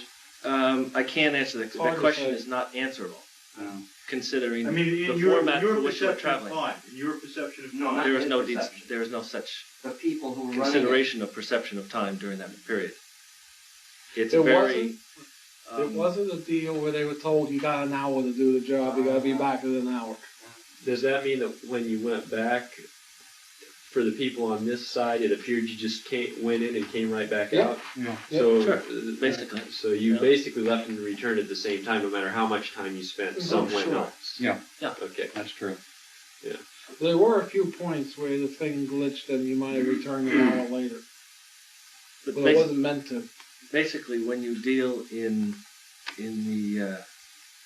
the avenues of what Preston and Al call hyperspace, there is no such thing as time per se. It's in causality. Right. In theory and in function, you can return before you even start. Right. When they return you before you started, you don't remember what happened. That That's Can one happen of and the did ways they erase memories. They do that intentionally. Yeah. Very. They have you do a job, go through the job, and then they return you to maybe milliseconds before you started. At that point, it becomes an isolated loop. You're detached from it. You can't even attach the Akashic record from that. Incredible. what was the shortest period of time that you know of someone traveling forward in time? Enough time to see himself coming through the vortex? Okay, you're again asking Preston. Okay. He has information of such. I don't mean to demean your question. I know that he has a lot of general information. You have specific information. So if anyone wants to answer that, the shortest period of time, like for example, if there's seconds between the time you enter the vortex and the time you arrive, could you put yourself in the future? For example, could you put yourself in the future 20 seconds or a minute or 3 minutes and meet yourself? Okay, what he's getting at is, can you project yourself, let's say, 2 hours in the future and then meet yourself 2 hours in the future? Right. Yes, you can. It's very dangerous. Has it been done, to your knowledge? No, it has not been done because when you walk through the tunnel, the way the tunnel was created, the person that walked in one end was out of phase with the person that walked out of the other end, and if he met himself, poof, was gone. Like matter and antimatter? Yeah. Very much. Like, but not quite like that. Okay, just to add to something, when Preston says, in theory, this is what happens. Indeed, it did happen. It did happen. Oh, sure. as a matter of test run and procedure. And the person did not survive. Well, sure, it was literally just blown apart. Yeah. They just incinerated. That's when they To be found corny. out that the transmitter did the phase reversal number. Still, they don't understand exactly what phase reversal it is. It's not normal phase reversal. It's Cameron, if at a time you went into the future and you were in a point of danger, let's say in some situation you didn't expect, did you ever come across that sort of thing where, life-death situation, right in the moment, whatever it was? Well, on a metaphysical basis and theory, since I was educated in that sense, when you start moving through space and time, it is of necessity to start looking around and seeing what's going on, other than supposedly straight ahead. All different functions and violations of all sorts of things that go on. They're breaking all sorts of laws. Really? Oh, sure. Not the physical laws. To answer your question directly, though, I have passed myself in view, not made a connection of sort. You just don't do that. Have you ever given anything to protect you against anything you would come across if it was a life and death situation? As people go into the jungles and they have weapons, let's say, or you're on a mission, you have weapons. But you would go into the future. If you met something and you were really in danger, what would you do if you didn't have a weapon of some sort? Did you carry such a thing? Or would you have immediate access to the portal? Okay, I think I could answer that. I have no Just curious information on that. I I can't think I answer could that. answer that. First of all, they could design the vortex so it would follow him, and they could essentially view what's happening to him in the future. That means this I do remember. I'm sorry. This I know happened. That they could follow the person in the future or the past. Anything dangerous start to happen, they just bring them back automatically. It was like a mission control where there was a group of people watching what went on, and they were able to talk to him. He could talk back to them. You know, they had set up so that when they speak into a mic on the station, he could hear it. Of course, they hear what he says to the speakers on the station, and that whole monitoring setup operational. And they also had the capability with the transmitter to run the vortex right over him and pull him back without him walking in it. They walk the vortex to him. If he started to encounter anything dangerous, zoop, he'd be pulled back and he'd be out of it. Excuse me, put me down if I'm jumping ahead, but was the vortex, as many of us have read, first opened with the Philadelphia experiment in 1942-43? Yes. Are you going to be talking about that later? Yes. Okay. Yes, we will be. As soon as we can get over this hurdle here. Right. hurdle, you know? That's a good size one. Very fascinating. Also, because I remember hearing that lecture when you first talked about it, the circumstances by which this project was cancelled in such Well, we haven't got that in a far panic yet. situation. Yeah. No, I know. We haven't got that far. Now, let's at this point continue. We can. Well, I got a related question real quick. When you went into the future and saw the horse, was that by any chance something to scare you into agreeing to do what they wanted to prevent something, or? It was more of a view, just to consider indeed what was there and critique. Yep. So if they really wanted to know something. Like a reference point. Yeah, a test is It was a test, basically. We're all getting the same answer.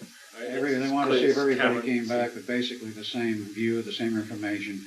Test your powers of observation, whatever. Okay. What did you see? Describe it in detail. Not only the horse, but the surrounding city that was in ruins. Well, do you have any ideas why? Did you see anybody there? Did you see anything else? So, Et cetera, et cetera.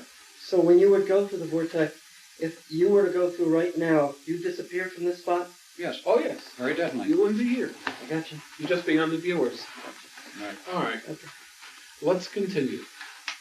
One more question: Could this system of the vortex, without the technological trappings, but have been something similar to how Nostradamus or the prophets or whatever were supposed to see the future? Who knows? I mean, That's speculating. Who knows? totally unknown. I assume movies were sometimes taken in the past. Well, movies can be made right off the viewers. Oh, really? They could do Yeah. that off the viewer? Sure. Like, The viewer was a video signal. You put the viewer right onto a videotape machine. wow. What kind of files must they have somewhere on all? You must have Yes, some great home good movies. question. What kind Somebody of else file? see it. Some- All right. Home movies. Home movies, yeah. It's a good Oh, one. what a Good file stuff. of home movies. Sounds like a right? title for a sci-fi movie about this. And question of the year, do you have any of these tapes? No. No. No.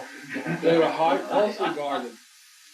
I know the tapes were made because I saw them, but they were closely guarded. You saw the tape? Well, I have to admit, I think I have to admit at this point, I was there too. I was the guy that built the transmitter. Rebuilt the transmitter.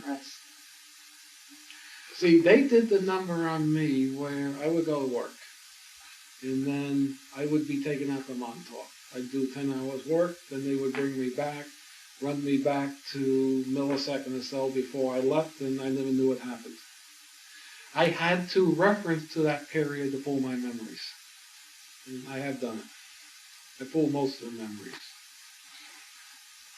That's how I can talk of the viewer. I was the one that designed and built the viewer.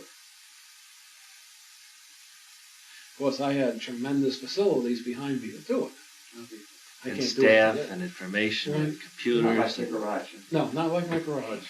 No. educators. To continue, all right, they got the working time portal, the working time vortex. Somebody on the station realized, hey, we're headed for a mess. We gotta stop this thing. Just like in the old movie Donovan's Brain, what was done was in one of these chair subjects' minds, there was a little thought implanted that you're going to pull a monster out of the id, a monster out of the subconscious, and transmit it through the transmitter on site. And the person went in, lay down in the chair, went into this thing. When there was no one else in the room, which happened every once in a blue moon, but it did happen, this person snuck in and said, okay, the time is now, whatever the keyword was.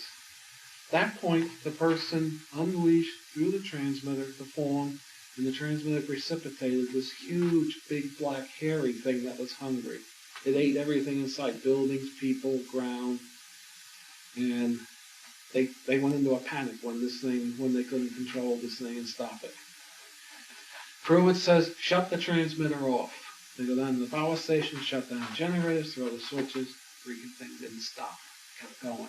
It was still hungry and still eating. This was on the base? Yeah, on the base. Actually, we're eating people and Yep. machinery and everything. Yep. And smashing everything you could to get Buildings. to the site. How big was this thing? Buildings. About 30 foot tall. Storage barrier. Solid or? Yeah, it was solid. Sure. The transmitter had the capability to precipitate the Right. thing. We knew at that point the transmitter could do it. And finally, Pruitt said, okay, he's got to go up and cut the wires that come out of the ground into the radar building. We'll cut those wires. He figured maybe there was wires got miswired on the ground and was getting power from somewhere besides the generator house. Cut the wire. Freaking thing still continued to work. And then they kept going. They cut the wires inside the building. Freaking thing continued to work. No one could walk upstairs at that point. The energy was so heavy you couldn't even get above the first floor. They tried cutting everything to the first floor to shut this freaking thing off.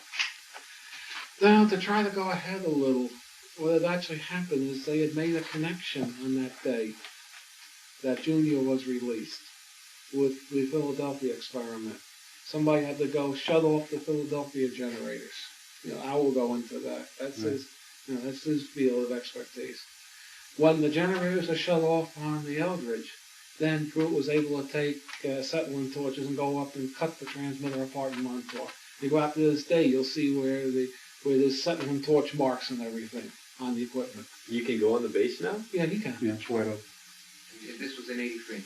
Yeah, 83. August 12, 1983. Okay, at that point, anyone that was left, they dragged into a site that we won't disclose at this point and did the total brainwashing number on. So you didn't remember a thing. All of us sitting here were brainwashed, so we didn't remember anything. Except that he found his way to my place. And that's when the deprogramming started. You're one of the two you spoke of on the tape? Well, somebody who came to your house to tell you about what happened? Or were you speaking to Cameron or Al? Cameron. Okay. How did you happen to go to Preston's place, Cameron?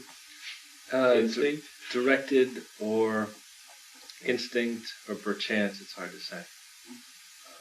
There's a story that goes along with it. It's sort of long and bulky, but somehow it comes up that indeed I was directed to, still under influence and command, so to speak, to disrupt Preston and his work. At that point, they were getting worried about me because I was starting to stumble into Montauk in real life. You were remembering things, or you were just you had occasion to go over there? the years, one of the problems with this thing that they set up, although you don't remember any of the work you did, little bits and pieces of it filter through. I developed a huge interest in esoteric technology, psychotronics, psychic activity. I was researching this to the nth degree. I had a team of psychics working with me. We were trying to figure out what was the energy form and all this stuff. I knew in the mid-'70s there was a source of psychic interference here on Long Island. And after a couple of years, I was able to trace it right out to Montauk. So I had my eye on Montauk for years. Of course, I could never get on there. The security was thick. Although it was a derelict base, there was security guards all over the place. And all I know is a friend of mine from out east calls me up and says, Preston, the old Montauk Air Base is wide open. When do you want to go look? I said, tomorrow. And I was out there that morning with my friend. We walked all around. First thing, when military pulls out of a base, what do? They clean everything up. They take everything with them. There was junk strewn over the whole base.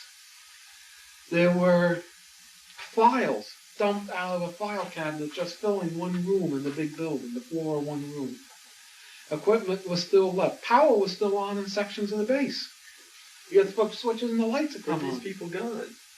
They just fled, zoom. Because they were scared of this creature? They fled in utter panic. Right. What happened with the monster? That's real responsible military for you. When the transmitter was shut off, was finally cut apart, the monster stopped animation and over a period of days just faded back into hyperspace. See, all these things were active, tunnels, creations, whatever, as long as that transmitter was functioning. Either it got power from the site or it got power from the Eldridge. It didn't matter where it got its power from. What happened to this person who created this id or whatever? Is that one of you? I don't know if these guys want to say. Well, information, there is a photograph that was taken just in routine basis out in Montauk that was presented in the first lecture of Preston in 85, 6. Chicago, was it? Yeah.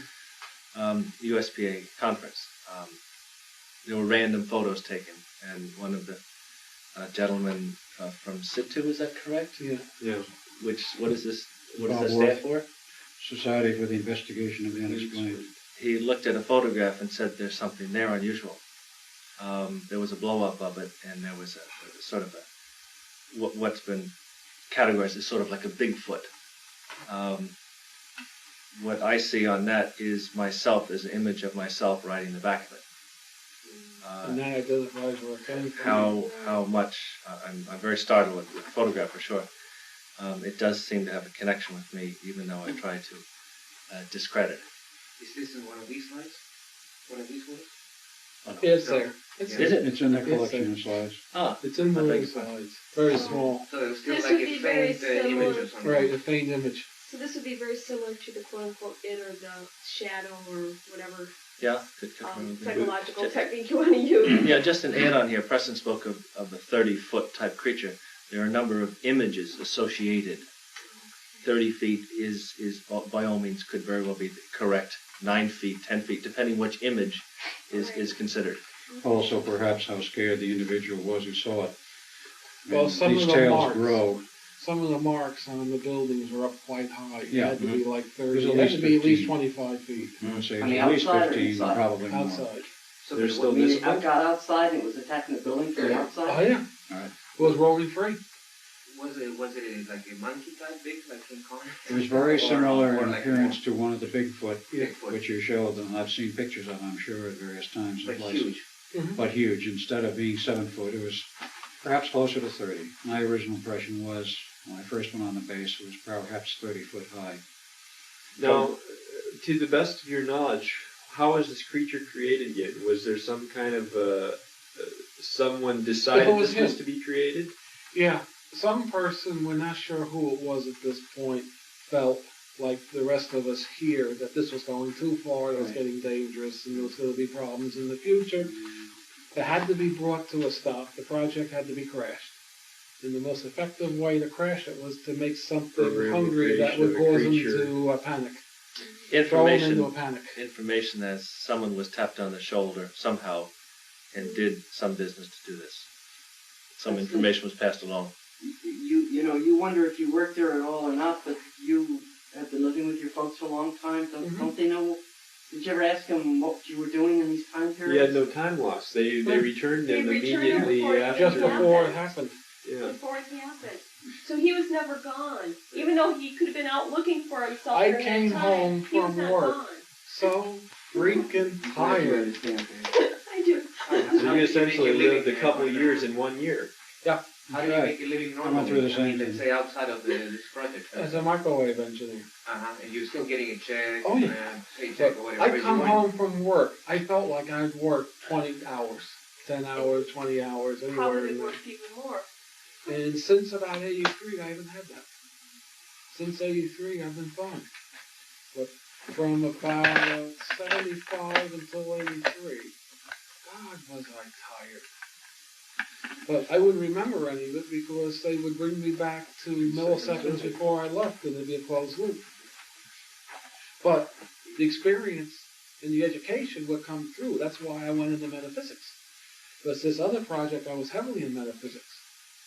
Originally, before that, I was a nuts and bolts electronics type person. I didn't even metaphysics. That was my reaction. Yeah. But This is for idiots type yeah, thing. but because I'd done so much in this other function, it's still enough filtered through that I developed an interest in this, what you Right. want to call this life, if you want to say, of metaphysics. And that was their downfall. Because it was that made me conscious of what was going on. That Montauk was the source of these interfering signals. Of course they were interfering signals. They were following up my research to no end. Was there any sense of all the experiences that you were doing, going into the future, etc., and all of that, that there was some real higher force around? There was a higher force that existed, sort of was more in control than the people were at the station. You know, people have their little kingdoms and they think that they rule the world in a sense, but as you were going through the experience, you sensed higher forces, much higher forces, that really had something to do to say about destiny and how things go on this planet. Very mystical experience is what I'm saying. Well, since Duncan is deferring to me on that one, I'll try to answer it.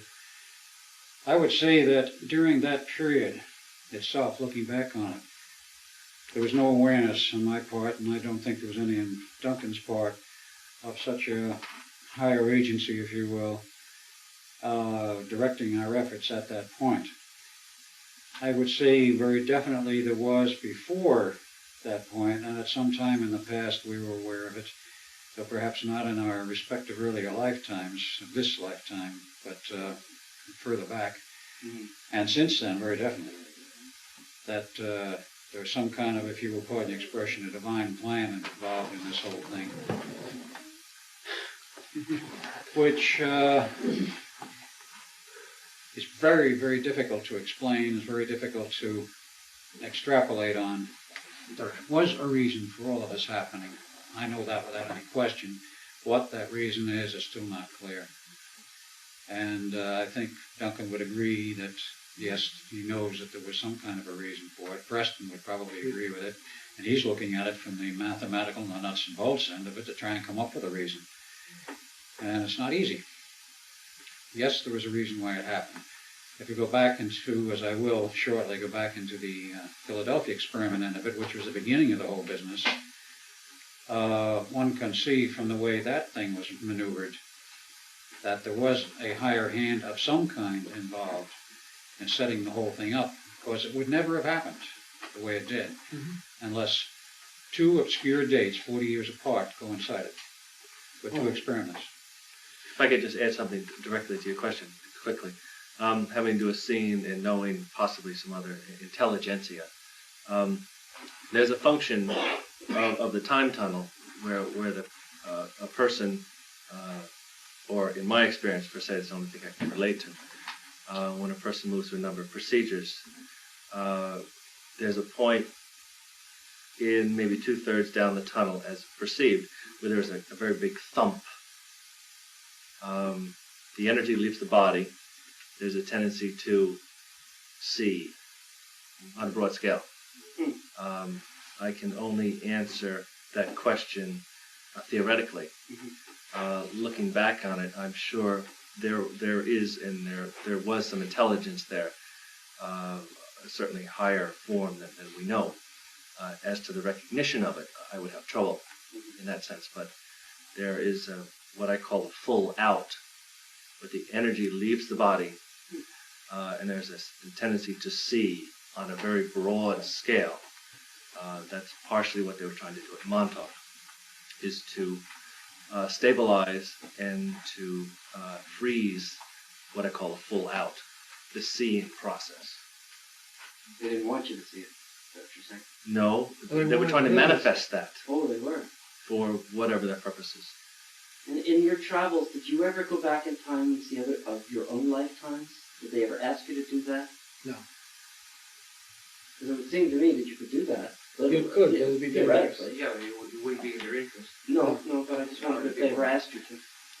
I have no information directly, but theoretically it's very possible to influence a person's function, however back so far. What was the role of the aliens at all? I mean, other than the chair, which they had Okay, given them. that would be the earlier part of this that we haven't got into yet. Let's look at another little sideline here. What was done, one of the cute little trips that they made was they made a trip from 83 back to 63 and installed him in a new body. That's all I knew of it, that they installed him in a new body. I don't know why, but Al could, of course, tell us why.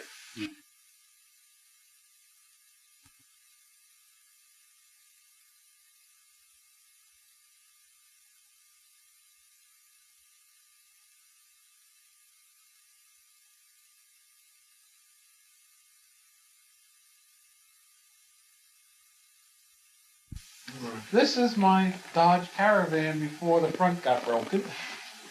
Backed up to the main door in the back of the big building. This is the main radar building. This really, we should go to this picture later. That's essentially what it is. All I know is what I got here. I don't know what the deal is. All right, let's go to the next picture.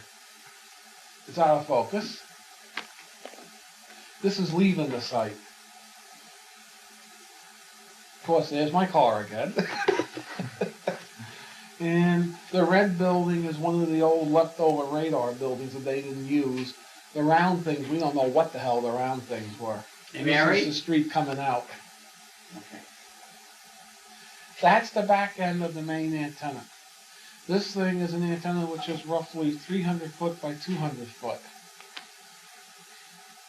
And that tower that goes this way, the gain horn is mounted on. That's the omnidirectional antenna. And the little thing on top that's shaped like that is the IFF antenna. What's this radar used IFF. for? Is this for the project? Yeah, this is the transmitter? This is the transmitter. You're looking at the transmitter. To get In fact, people anyone that 500 has to any 600 miles sensitivities, away.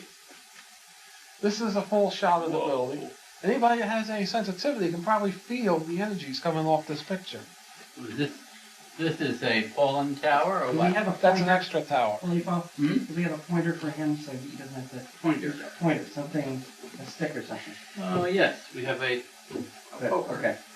Here we go. Is when the pointer comes. This is going to be a ride using a fireplace.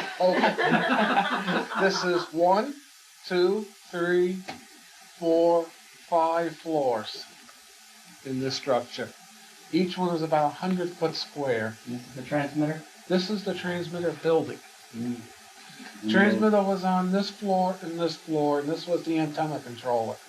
All these ducts here are cooling for the transmitter.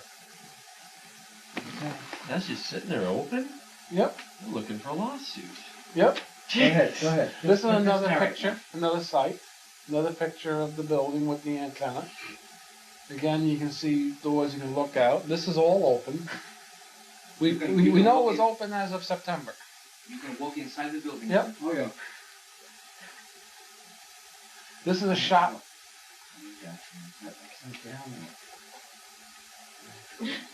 Alternate reality. This is just essentially background. Let's keep going. This is another one of those round structures. What they did with these in the project, if anything, we don't know, and they didn't look maintained. You can see it's all rusted over here, and, here, and, but you can see that other building was maintained. This was like about 85, these pictures were taken. Okay. This is a shot from the roof looking up at the antenna. This is a catwalk. People walk here. You can get an idea of the massive size of this thing. This is the antenna? This is the antenna, transmitting antenna.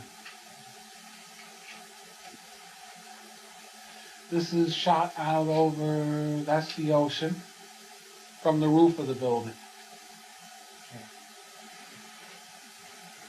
Don't change it here. This is the group. This person should be familiar. That person should be familiar. This is my friend Jeff that comes up from Maryland. That's the guy that plays Rambo running around the woods. Now those buildings in the back? That's two of those round buildings. You can see they haven't been maintained. Look at the doors here. Yeah. Did you go inside of them? Yeah. And you couldn't tell what it was all about? There isn't anything in them. Nothing in them. Those are cleaned out. And those buildings you can still walk in now? If they haven't boarded up, sure. I don't know. This is a picture of what they call omnidirectional antenna. This is what the antenna they use. In fact, if you look, you see all the wires feeding in, all the coax cables feeding in. This they use to send out a signal, but we believe they use this more for picking up signals. This would pick up a return from the person that they were targeting. Because it has one huge cable that goes up to it and a bunch of little cables for receivers. And they control the different dipoles on this. Okay, let's go. This is a general shot of the antenna. That's the gain horn. See, they were first focusing this so the signal would go in, bounce off, come out. What they finally realized is they didn't want the Hertzian component to reflect it, so they positioned it so the gain horn pointed right at the subject. That's the way they eventually developed this thing so it worked right. Outside. Outside, The yeah. subject was outside. The subject was in another building that was downrange. The focal point was at that building. Yeah. This is a distance view of the thing. You can get an idea how massive it is. What are these dimensions approximately? 300 feet by 200, 150 feet. 100 feet this 125 way. tons for the antenna and 125 tons for the control mechanism on the roof. That's the pedestal here. 125 tons each. This weighs 125 tons, and this is about 200 tons. Did you help design this transmission antenna? No, that was part of the Sage. Okay. The white dot shot. But this is interesting. This is essentially the main building. This is the transmitter building. This is the control center where all the computers were, and this was offices. Where was the subject? Down the hill that way. Okay, in another building, yeah. Now those buildings are still there. Are they Oh, yes. open? This one is open. I'm told this one is open, and this one is open, and the powerhouse is open. This is a distance shot. You're 2 miles away here from the building. Montauk Highway. Same thing. You're 2 miles away here. I don't know what that is. Oh yeah, you're Yes, further it's away. way This down. is now this is in the town still. This is like about 5 miles away here. That's the building. And no telephone. What about this camera? This building here is where they had the subject. This is the. How many people know what the planetary grid is? I know. Yeah. This is one of the cross points of the grid. You stand here, you'll feel the grid. And it's still there. That's, Yep. That plot of land. And if we have the right picture, you'll see they arranged the buildings around the cross point like the Indians arrange mounds of rock around the cross points. These buildings tune the cross point. But they focused, if I remember, on that building, is where they had the subject. You notice these buildings are Duncan verified it. That's where he was. Okay. Duncan has a tendency to flip when he sees stuff like this. Okay, let's go to the next one. That's me. Standing next to the radar site 5 miles away. And you see my welding glasses. Yes. Another shot. You can go on. That's extraneous. Do these power lines go straight to that Yep. location? They go straight to that And all location. they are is to carry Those high tension, wow. Right here, you can see the high tension lines. are they still active? Oh yeah. Those are what supply the point. Okay. I mean, are they active? Here's a to picture that of the point? pedestal. These are motors for them. The motors are gone today. This is on the roof. This is on the Okay. roof. Motors are gone? Yeah, someone took the motors. How? I don't know. And how they got them down, right. Oh, that's on If top they of pushed the them off and let them crash, there'd be big crevices in the ground, but we didn't heard of any crevices. Train freaks may have taken these, and these are the same motors that run the big locomotives. This is a picture of the gain horn. This is the thing, this is about the size of my Volkswagen Rabbit at the time. This is what actually sent the signal out. It went out like this. More weight guy went down the catwalk and went into the building. We're looking at it sideways. Yeah. Right. Oh, there's the UFO landing pad. That was their landing pad, right. What is that? That's the only one of these round little buildings that's maintained. Oh, right. Where's the paint building? Okay, that's an old radar building that wasn't maintained. This is the main operations center. This is where they had all the computers. And the chair was right below this building, we figure. And then that's the office building there. That's where Jack Pruitt and what's his Now, face? which building was the subject in? Can we see it there? Huh? Can we see the building the subject was in from here? No. Okay. Another same area, essentially. But you notice these are not maintained. This one's nicely maintained. Some people believe thoroughly that they landed UFOs here. This is a shot of the lighthouse from the roof. Well, the lighthouse isn't far away. No. Wow. One of those two little Buildings? Maintenance buildings of some these are sort. maintenance buildings. I don't think they've been The used structure in on the years right, and years. was that? That's the same. That's the red radar site. They had a big bubble on top of that at one time, but hasn't been there for years. Same shot, just different lens. This base had been constructed in World War II or something like that? You know, after the 50s. After. Looks like we just had that shot. No, this is the No, it's a little different. view. It's a little Yeah. different. He took a lot of shots. Yes, Jan took tons of shots. What is this? That is what's left of the old Fort Hero. There was gun emplacements in there. There's a emergency generator in that building now, or there was, closest I could figure from the wiring. Where were the 4 megawatt generators in the You'll trunk see there? them. No, you'll see them. Go on. That's another shot of the red building. Why a pink building? Which was the building where there were marks, you say, on the walls? Well, we've All seen of them. I don't know if we got good enough detail to see them.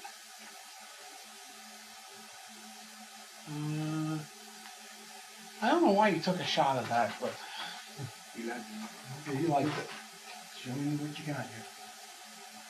Same thing. Yeah.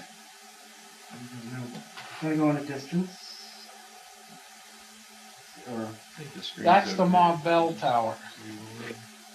He took a shot of that too. All right, Felipe. He took a shot of that one.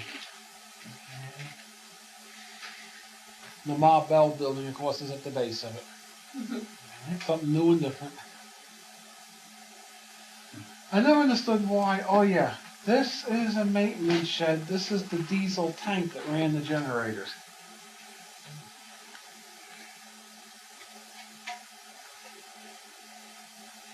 Okay, there's the building that the subject was in, from the roof. There's the cross point, and there's the tuning buildings around the cross point.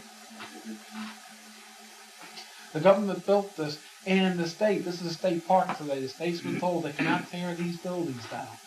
Oh, really? Yep. They cannot what? They cannot tear these buildings down. Are they being maintained? Can you still get in them? What?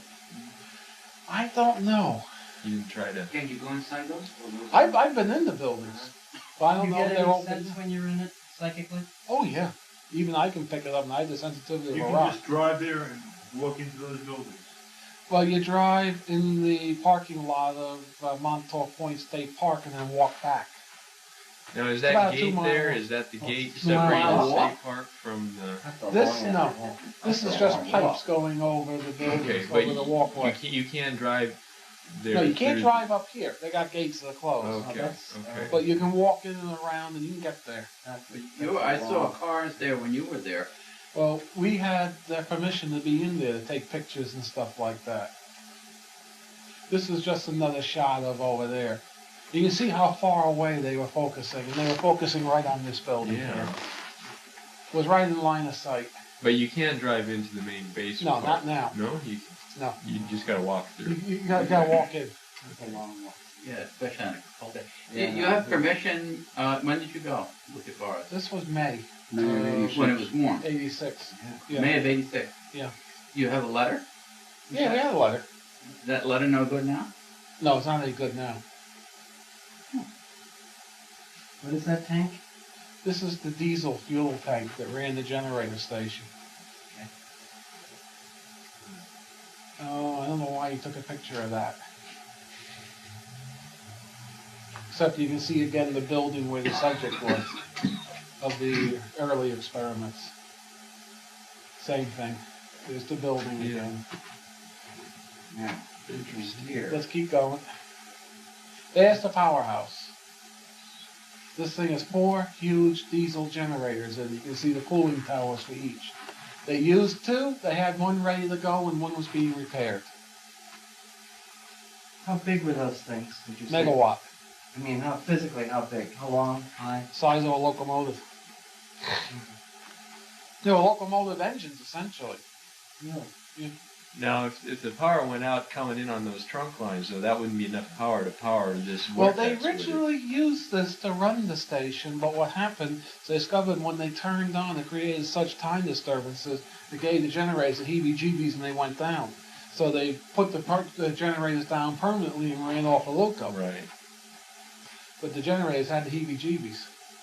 This is another shot of the power station. Well, you were really in there. Yep.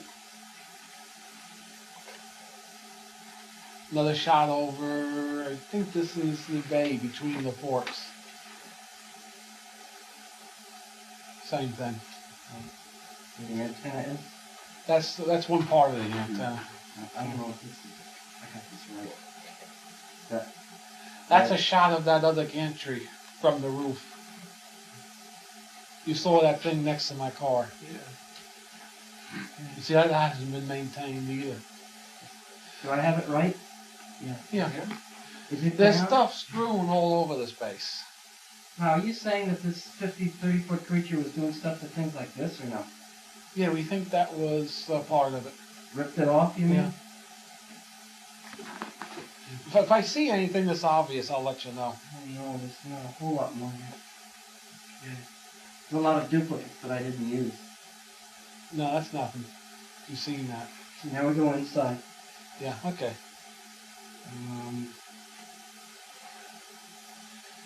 That's a choke. That's a charging reactor. Can you focus that a little better? Could you speak a little louder, please? Preston? This is what they call a charging choke. This is a filter choke, I'm sorry. The rectifiers are up in there. They had big multi-disc rectifiers up in there. You know, what I call hockey pucks. Huh? What type of material are they using to rectify something like Silicon. They're solid state silicon. I call them hockey silicon pucks. or selenium? Silicon.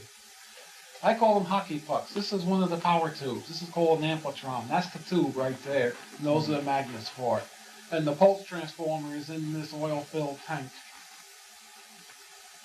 And this crane lifts this thing out. How And big this is that other- diameter 3 on foot. the anode? 3 foot. Is this part of the equipment that was that had to be destroyed, or is it just?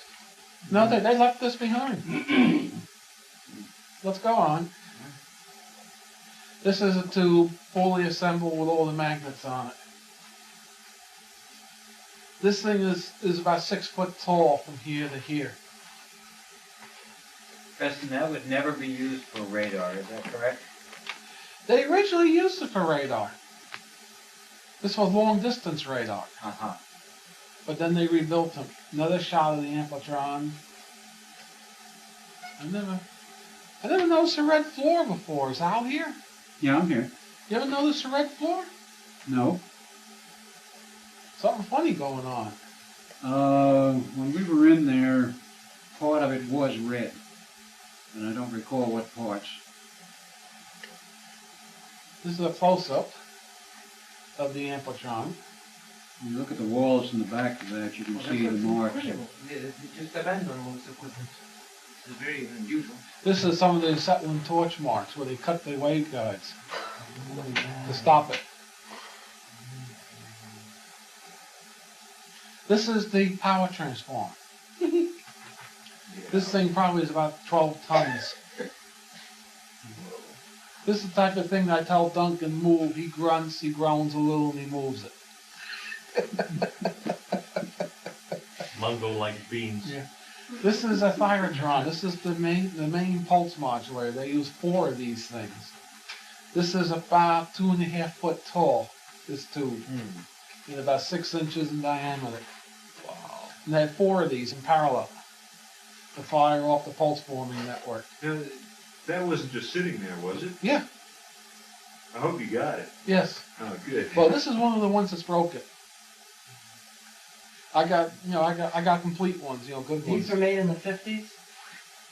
These particular ones were made in the 80s. Wow. But they were designed in the 50s. That's 500 Gauss magnet. That's the label on one of the magnets. You can go on. That doesn't mean a hell of a lot. Except for the stamp Sperry on it. Yeah, much else, except for... I don't know what that is. Anyway, that's it. Wonder where the Claps building is. The what? Wonder where the Claps building is. It might have been in some of the others. I got some more here if you want to run through them. It's up to you guys. They're all duplicates. If you want to run through quick, go ahead. I didn't see it, Preston. The duplicates. They're all duplicates. There was also better pictures showing the torch marks. Could be. I'll do it if you want. Okay. It's up to you guys. No, let's do it. Whatever. If you want to do it, you can go Just tell me through what's quick. the deal. That same thing. Go on. Zip through fast. I'm good at this. Another shot of the portal, Simple of the vortex, Another portal. of the cross point. I'm sorry. Same thing. Didn't seem to stop me from running a power line Okay. on top of it. Can you back up one? Yeah. Back up to what you had that thing before. In here, right? Between that one, it's a different time period of the day. The Right. energetics of that picture as opposed to the next one is very different. Maybe another sensor can pick that up. As in higher or lower, better or worse, or just different? Different. These are at random now. Whoops. Another picture of the magnetron. Okay. I mean, the There's going to be a lot of amplitron. them. Yeah, I know. Jan So took I'm loads of those. Do what you want. These are Same very thing. different. Same thing. Go on. Go on. Just going as fast as you can. Especially he's got it loaded. I know.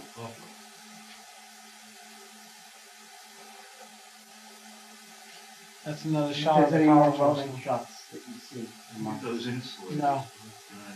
Big? Well, this thing provided 20 kV. Another shot, that's the same thing. Go on. There's the force marks, which are not as clear. Yeah, Yeah. same thing. Go on. You say there's lots of those. Okay. Gonna jump outside. Okay, this is a closer shot of the antenna, but not close enough. You can see all the cables going in this Yeah. box on the bottom. They're doing phased array work with this thing. You see cables running up it.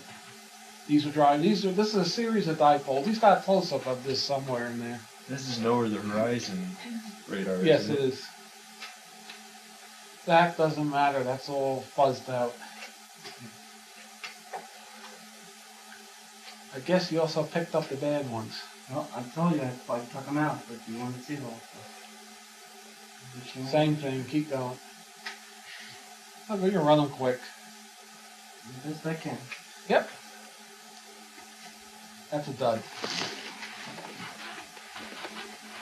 Yeah, vacuum. This is better than walking through the place. It's better. That's the burning? Yeah, that's the burning. Outside again, is that right? Yeah, that's right. That's the gain horn. And these are of no value to them now, to use somewhere else. Well, I'm sure they're valuable. Sure they are. Of course, more to transport than No, then to build it. Besides, put somebody back in business, right? That's the cop's car. You come out and see what you were doing? Yeah. Cop came in and looked in every couple of hours. Really? It's a shot of the whole town, like. That's Fort Hero right there. Nice. We had a permit to get in there. Yeah. A day permit. Another shot of the antenna. Let's keep How going. difficult is it to get a permit? Very. How'd you The manage? fellow got it through the alleged connection to the senator. Continue. That's another amplitron. Another one. Continue. You can tell when they left. They took off in a hurry. You can see this junk strewn everywhere. The military doesn't leave it like this. How many of those tubes were there? 2. Two. What did they? Yeah, I got the. You can they- continue. That's the same thing.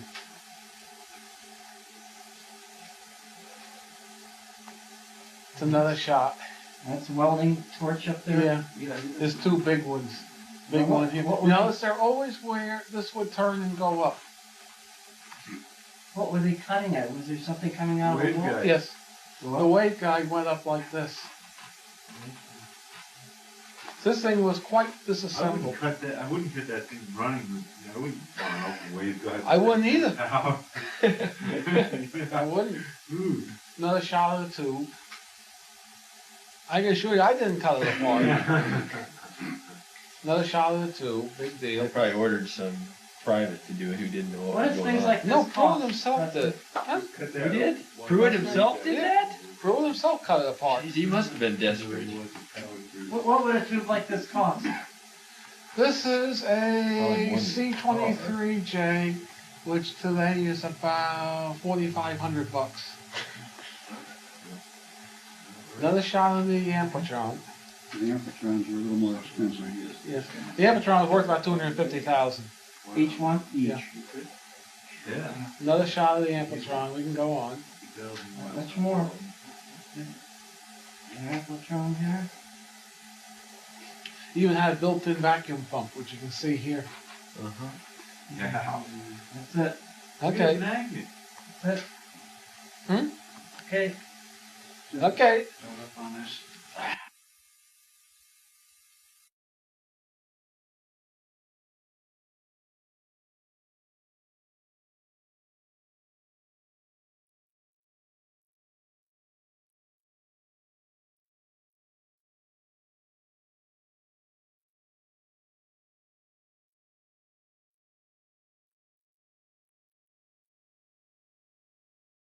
Project which started this whole business off, so far as I can determine. That was the infamous Philadelphia experiment, so-called because in its final phases was conducted in the harbor outside the city of Philadelphia, Pennsylvania.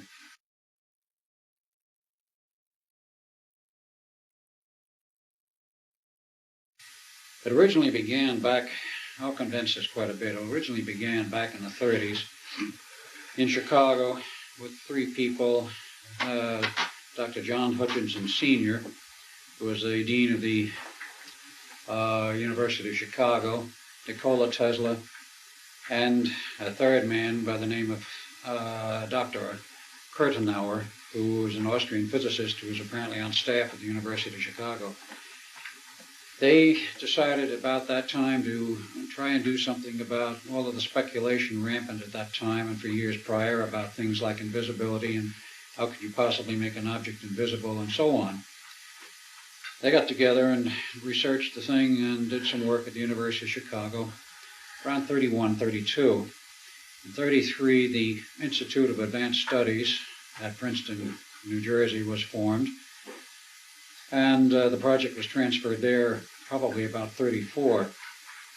One of the first people on staff at the University Institute of Advanced Studies was Dr. John Eric von Neumann, who is from Hungary, Budapest. He had his degree about 1925 in chemistry and 26 in physics, PhD in math. Taught in Europe for about 4 years, then transferred to the United States. He taught at the graduate school at Princeton for 3 years and was invited to join the Institute. Other people at the Institute, of course, included Albert Einstein, who left Germany in 1930, went to the California Institute of Technology for 3 years, taught there, then went to the Institute upon their invitation and acceptance. A lot of other people showed up there as time went on. But the project expanded about 1936.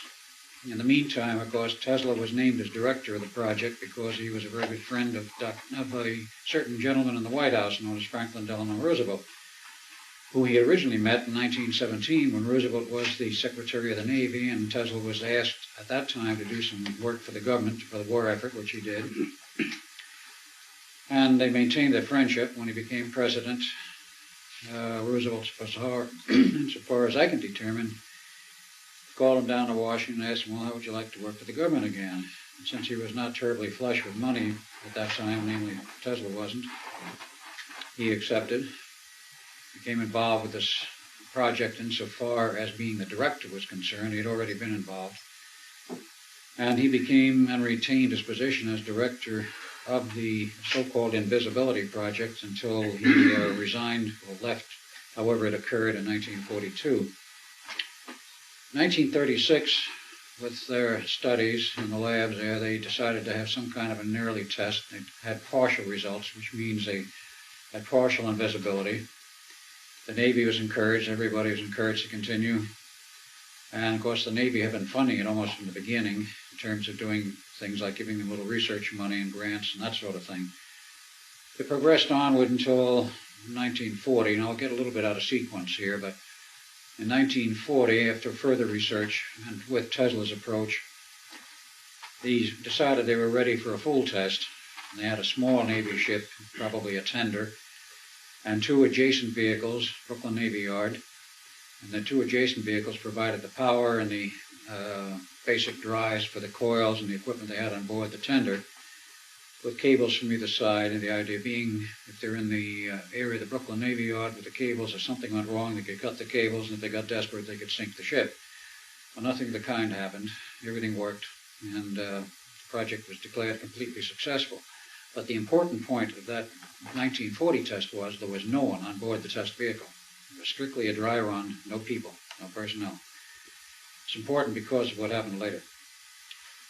Now, in the meantime, other people came on board. There was a Dr. Gustav Le Bon, an associate of von Neumann's, who became a close associate. There was a Dr. Clarkson, came in about 1940. Additionally, also came a T. Townsend Brown, who had had a strange history I won't go into. But he was joined the Naval Reserve about 1933, and about 1939 he was tapped on the shoulder for active service by the Navy, and they wanted him specifically because of his background in gravity, gravitics, high voltage and such, to work on the problem of the German magnetic mines. He was given the status of the head of a department to develop countermeasures for the German magnetic mines and other mines, minesweeper operations for the Navy. That became important because this led into a parallel project, the degaussing project of the Navy, where they developed the so-called degaussing cables to explode the magnetic mines at a distance quite safe, quite far away from the ship.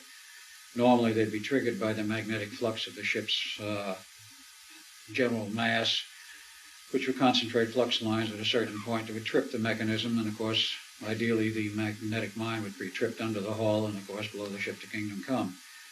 If you provided a strong, powerful magnetic field, it would trip the mine's sensing mechanisms at a safe distance and would be harmlessly exploded. That project was actually separate from the invisibility project, but was also parallel in the sense that much of the same technology was involved.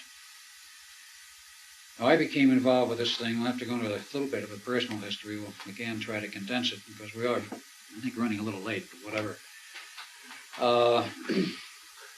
Quite aside from my legal name, which is on my birth certificate of Bielik, I was born in 1916. The best that I've been able to determine from my own memories and what comes up, 4 August 1916. I was born Edward A. Cameron, and in 1917, I believe 15 May, this guy was born in his original body, Duncan Cameron, or whatever they called him at the time. And we were born into a family with considerable amounts of money, not really wealthy, but they were well off. And we didn't hurt for money, we didn't hurt for the means for an education. Came time we went to school, he wound up in the University of Edinburgh, Scotland, according to his readings. Took a PhD in physics in 1939. I, in the meantime, went to the University of Princeton, bachelor's and master's degree, and so far as I can determine, again, from memories, took a PhD in physics from Harvard in 1939, both of us in the summer. It was arranged by our inimitable father, who had a great deal of influence with the Navy and apparently political clout in various sections and parts of the government. We do not understand how he got these connections. We don't know anything about them. There are no documents to show this. He himself served in the Navy in World War I, apparently as an ordinary recruit, did a 20-year stint, retired. At what status, we don't know. Again, the retirement papers are missing. The separation papers. We do not know whether he got involved in intelligence or not, but it would appear that he did because of its subsequent events.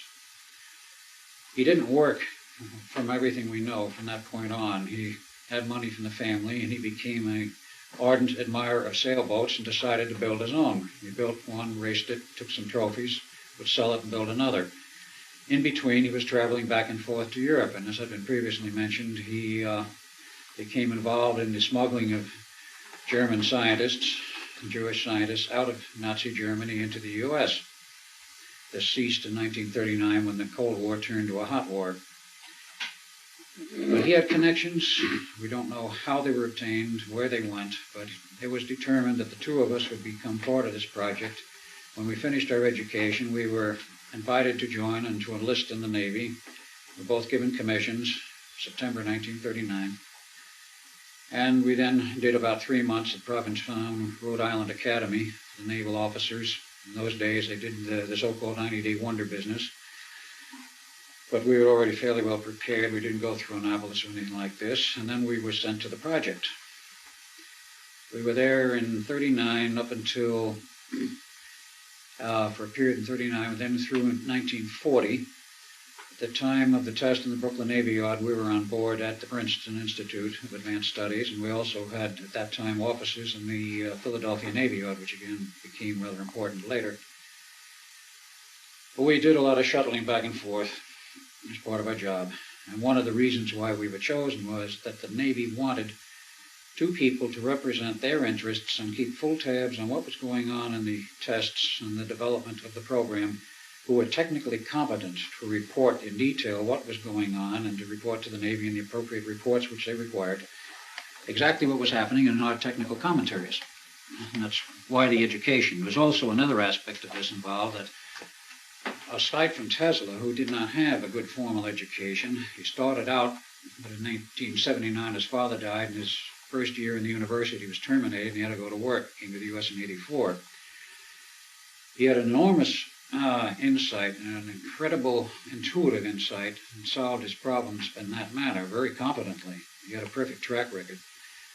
But unlike he, Van Neumann had a PhD in math, and his mathematical background was in the turn of this century. And before he came to the United States, he met a number of other people. J. Robert Oppenheimer was in Germany at that time. He became important because at a later time Oppenheimer was involved with the atomic bomb project, but not with the invisibility program. Additionally, he met Dr. David,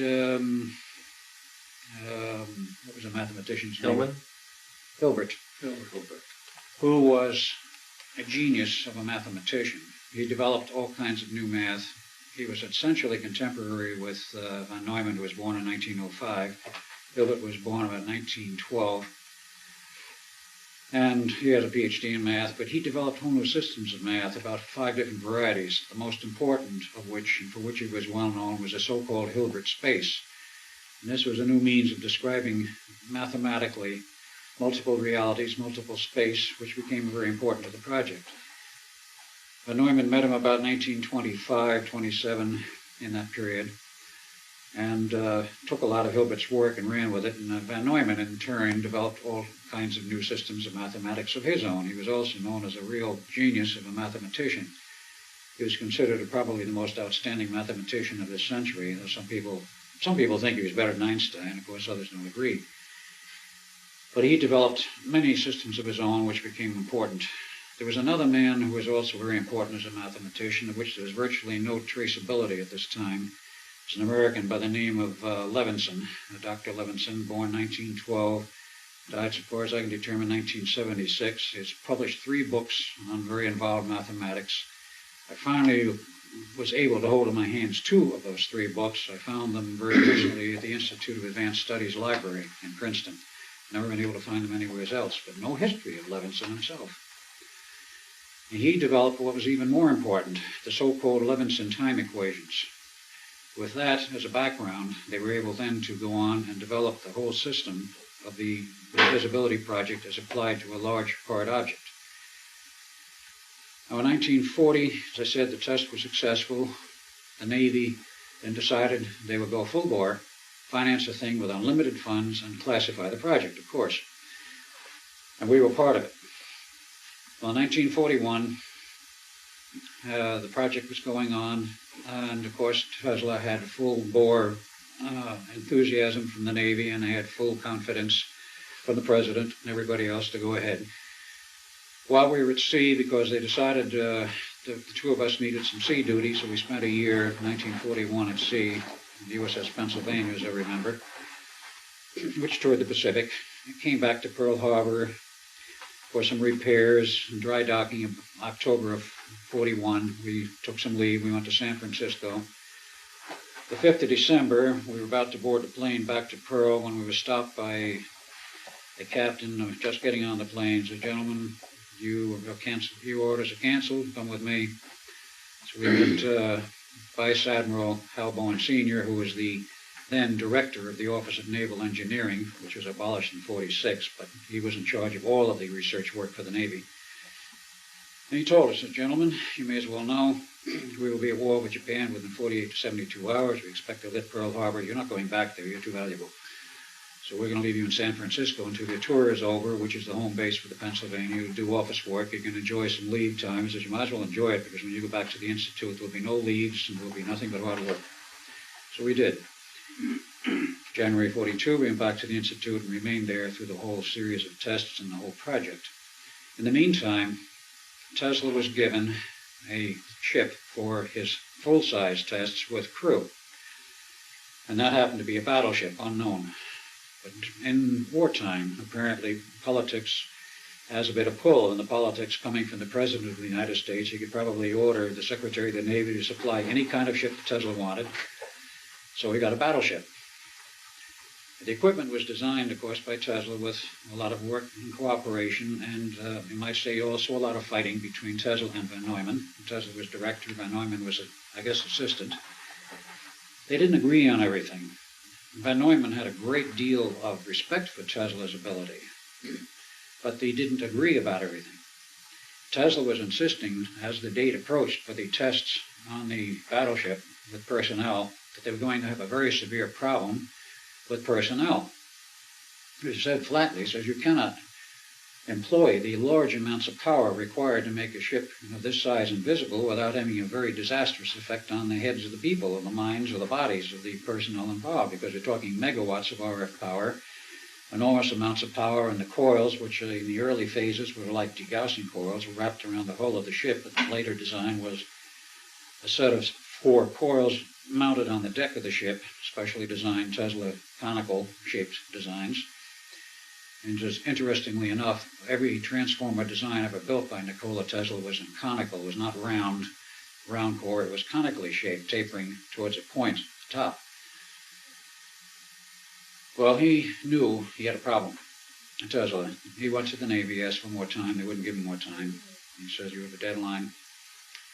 And he had already been advised, and here we have to backtrack a little bit into the history of Tesla, by his own statements to the press in 1900 in Colorado Springs. He said he was in contact with intelligences from off the planet Earth, very coolly received by his scientific colleagues. He made the same announcement to the press in 1923 at the time of the Mars approach, the close approach in 23, and he made another announcement after that. And according to 2 people I know personally who worked with Tesla in the period in the late 30s and the early 40s, he had a great deal of RF equipment in his New York labs. He had 2 of them, actually. His residence at the Hotel New Yorker and a receiving station there.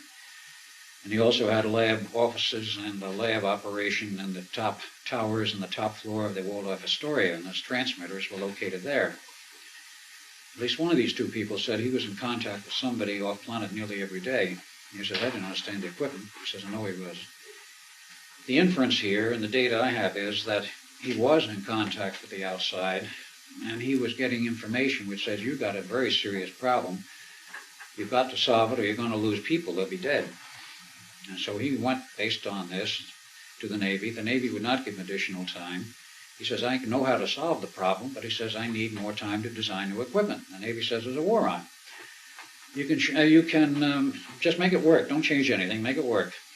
You got a deadline. So he took the only way out he knew, and that was to sabotage the project for the test which came up in March 42. So he just detuned the equipment, so when the switches were thrown, nothing worked. I mean, the transmitters lit, the tubes came alive, and power was consumed, but nothing worked. No field effects, no invisibility. So he says, well, gentlemen, I guess I goofed. It's time to leave. You have a very good man here who can take over the project. Dr. Van Neumann, I'm leaving. Bye. It's debatable whether he left or was fired, or whether they said, you were fired, and he says, you can't fire me, I quit. In any case, he left. And that was the end of Tesla insofar as that project was concerned.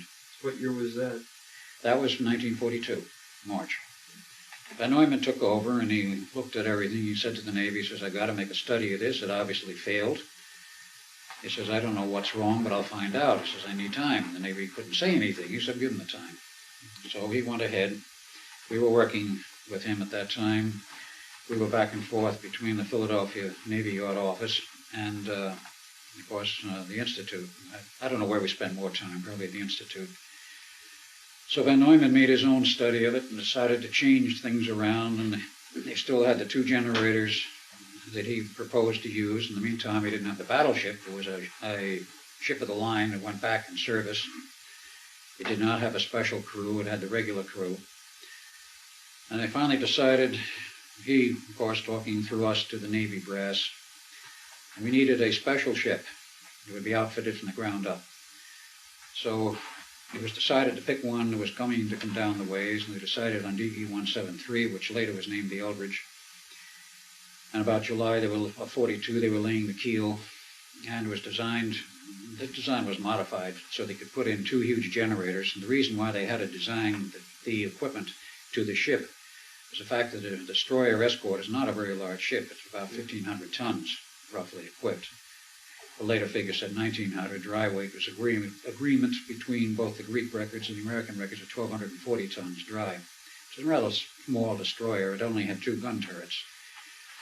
So to fit 2 huge generators and the motor drive system and all the RF equipment and the 4 transmitters on this thing, it took a lot of design effort, actually, from the beginning to know where you're going to fit the stuff. You don't throw it on this ship in midstream after it's built. So October it came down the ways and they wanted to dry dock. They put equipment on board, and before they did this, they decided they needed a special test crew. Selected about 33 people, all volunteers, trained them up at Groton, Connecticut from about September to December of 42, and they graduated, and the picture still exists at the graduation class. And who was the head of the class but our father? This picture there with the naval uniform and the cap and scrambled eggs and the whole bit. Still don't know how he got involved in this, but he could have transferred between the Navy and the Coast Guard because there is a letter of citation still on the records, which Duncan has had, I believe, I don't know if you think he still has it, I've seen it, a letter of citation from the Coast Guard for assistance during the wartime period, meritorious assistance for during the war for the Coast Guard, etc., etc. And this was the Coast Guard Academy at Groton where this crew was trained. So they came back to Philadelphia. And the work continued. The equipment was outfitted. And they started after the ship was not seaworthy, but actually out of dry dock, sitting at the dockside of the Philadelphia Naval Yard. A long series of tests began, a lot of modification equipment. Along about March of 42, Van Neumann started to shake a little and became concerned that maybe there's a personnel problem. He started to agree with it because Duncan and myself were both counting on him, saying, there's going to be a personal problem. You can't turn the switch on. You're going to possibly kill people. Tesla said so. Well, to mention the Tesla's name, he got very upset. He would fly into a rage, eventually got over it. But he agreed, yeah, maybe there is a problem. What do we do about it? He decided to put in the 3rd generator and modify the system, and at that point he still had time to do it. So he ordered and had installed a 3rd generator along about May of 43. And it never worked right. It wouldn't sync with the other 2. The other 2 generators, I might add, were driven off a single motor and a gearbox, right-angle gearbox drive with special electronics to synchronize the generators, because with a motor of about 750 horsepower and a gigantic gearbox is required, those gearboxes were sloppy. You could not mechanically synchronize the generators. They had to be an absolute electrical sync, so that was accomplished by other synchronizing means with special cabinets. And there's another man whom I know of who designed that equipment. And he's still alive, too. Anyway, the 3rd generator never worked right. Finally, it went out of control one day and zapped one of the individuals who was assigned to us as a technician, a Navy man, first-class specialist. He was laid out completely unconscious in a coma. They hauled him off to the hospital. He recovered 4 months later, was never part of the project. So Van Neumann finally said, all right, that thing's no good, pull it out, back to the original design. On this went, finally had their sea trial for the ship about mid-June. July 1, they decided to go into the final series of tests and preparation. So about July 20th of 43, they decided, well, I guess it's ready, and make our tests. So they decided 22 July, got the whole crew together, selected about 12 individuals, plus the 2 of us who were in the control room to operate all the equipment. There's another man who was a radio operator who is, I believe, still alive today. I've not been able to talk with him.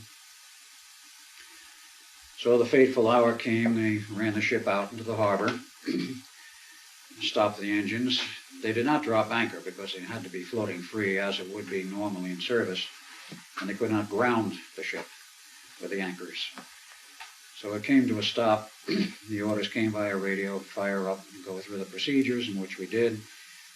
The ship became invisible optically as well as radar. And it lasted about 15-20 minutes. They finally said, okay, shut it off. Bring the ship back to dock, to the dockside berth, which was done by the crew.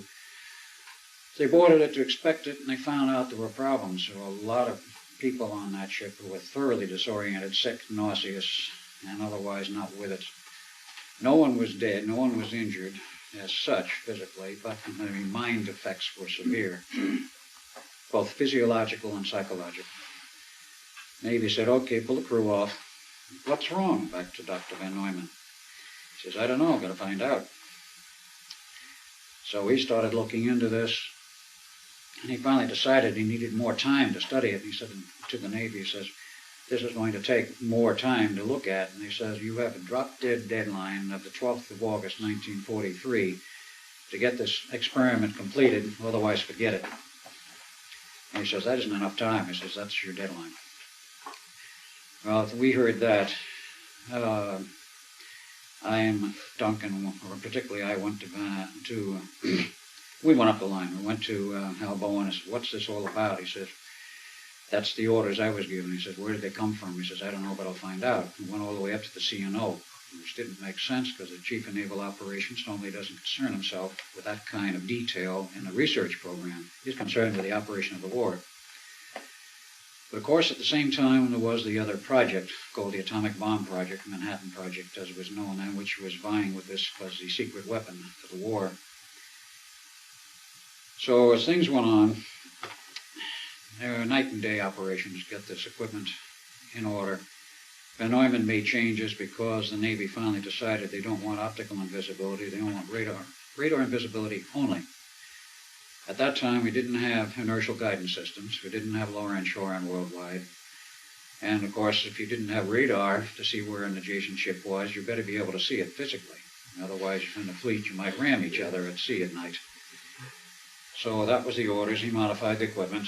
On the 12th of August, rather shaking as we went out into our station, we knew things were wrong. And, well, we followed orders. The orders were appropriate time, turn on the equipment, which we did. For about 60 or 70 seconds, everything looked good.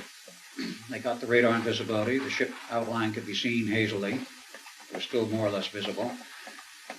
And then, as memory serves, and as the observers said later, there was a flash of light, blue flash, and the ship just disappeared. Wasn't seen anymore, no outline in the water, no hull, nothing. No radio communication, gone for about 3 hours. And it came back. They knew immediately something was wrong because one of the masts, the principal radio mast, which had been designed by T. Townsend Brown, along with some of the transmitter equipment and modifications, was broken. There was some superstructure damage, and they couldn't get any radio communications, and they couldn't get the ship to maneuver, so they went out and boarded it, and that's when they found the real extent of the problem. There were 4 men embedded in the decks, 2 in the steel decks on top, 2 on the bulkhead walls, and the 5th man had his hand jammed in the steel of the wall. He lived because they could cut his hand off and give him an artificial hand. People disoriented.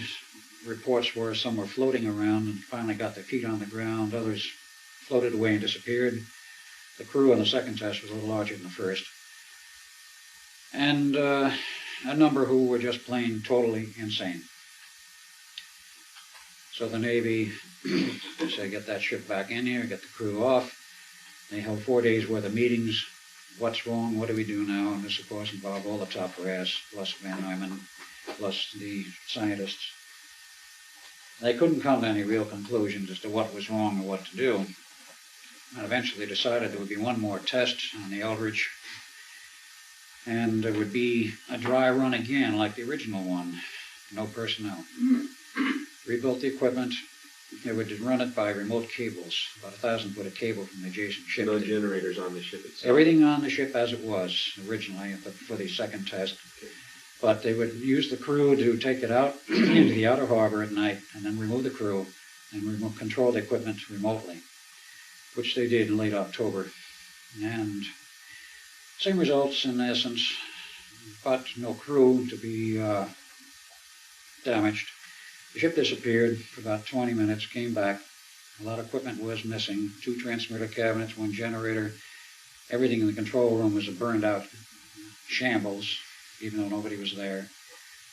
The 1 cabinet with the 0 time reference generator was still intact. The Navy at that point just said, that's it, wipe our hands of it, strip the ship, re-outfit it so it can go to sea, and of course it had already been christened and properly commissioned with its regular officer, which is of record, and sometime in the fall it was ready and went to sea, and the log, which was later recovered by the Greeks after the war was over, and the Eldridge, which had gone into mothballs in 1946 and was transferred to the Greek Navy in 1951. The log Got all of the pages missing prior to January 1, 44. So the problem, and the question was, what really happened? What went wrong? Now this is where, at that time, we didn't know what was going on. But that is, after the first test, we didn't see anything wrong. After the second test, we knew what was going on. That is, he and I did, because what happened was very, very bizarre. The ship disappeared into hyperspace. And the important point was there was another experiment going on at the same time, and that was the Phoenix Project, which 12 August 1983 was exactly 40 years to the day later. And what's important about this is the fact that it was a 40-year separation exactly, actually a multiple of 20 years. Work done since then, or perhaps during that period and ongoing, has shown that, like humans who have a biorhythm, the Earth has a biorhythm. And the Earth's biorhythms peak out, 4 of them, 20 years to the day, plus or minus maybe half a day, every 20 years on August 12th, 1943, 63, 83, 2003, whatever. And it just happened to peak, or shall we say, maybe it just happened, maybe it was arranged this way. The August test in 43, August 12th, coincided with the station running August 12th, 83, and provided an additional function which provided the connecting link through the Earth's fields for the two experiments to lock up in hyperspace. The ship was pulled into hyperspace completely. And the only way it could be returned was we decided, he and I, we couldn't control the ship. We knew something was drastically wrong. We tried to shut the equipment off, and we could not. We tried pulling handles and everything. Nothing would yield. We just got half electrocuted. We finally decided, let's get out of here. Well, where do we go? We jump over the side and land in the bay, get away from this thing. Well, we jumped overboard, and we didn't land in the bay. We wound up through a time tunnel and wound up standing on dry ground at Montauk in 1983, August 12th at night. And of course, we were found very quickly. We were taken downstairs. Van Neumann greeted us. Of course he knew us. He knew we were coming. The thing was a bit of a shock because here we were just working with Van Neumann 43, who was a young man essentially, and here we see Van Neumann 83, an old man, who knew we were coming, knew what it was all about, and said, gentlemen, we have a problem. He said, we have a lockup through hyperspace. And I said, we knew this was going to happen because I had the records. He said, I've lived with this 40 years waiting for this day, so to speak. He says, we can't shut this thing down because the Eldridge is the source of the power running this thing from the other end. It's in hyperspace. It says, you guys have to go back and shut the thing off. He says, we know you did. The records say so. But of course, you haven't done it yet, but you're going to have to go back and shut it off. So he says, shut it off any way you can. Destroy it physically if you have to, which is, of course, what we did. We went back to the Eldridge. They had, of course, the time capability to send us back directly to that spot and location. Quite aside from the movie and what it said. We went back, we took out the axis, and we just started cutting cables right and left till the generators shut down and the equipment was off. We smashed tube banks, we smashed equipment, we cut cables, we cut everything in sight. Generators went down, the ship returned to its original point in space and time about 3 hours later. And of course, the Navy found what was there. I remained with the ship, he went back to 83. Begins another part of the story, but from that point on, 43 on, Van Neumann in 43 didn't know what had happened except what I told him. He didn't believe it. But he had equipment which enabled myself to go back and forth between 43 and 83. He had another set of equipment in the labs, which actually was the early equipment, which was the prototype. And he had modified it, which the Navy didn't know at that time, to be a full-blown time travel machine. In 43? In 43, correct. See, the Germans also were working on the time travel project, and they had it working in 45, just before the war ended, in Germany. This is also a matter of record.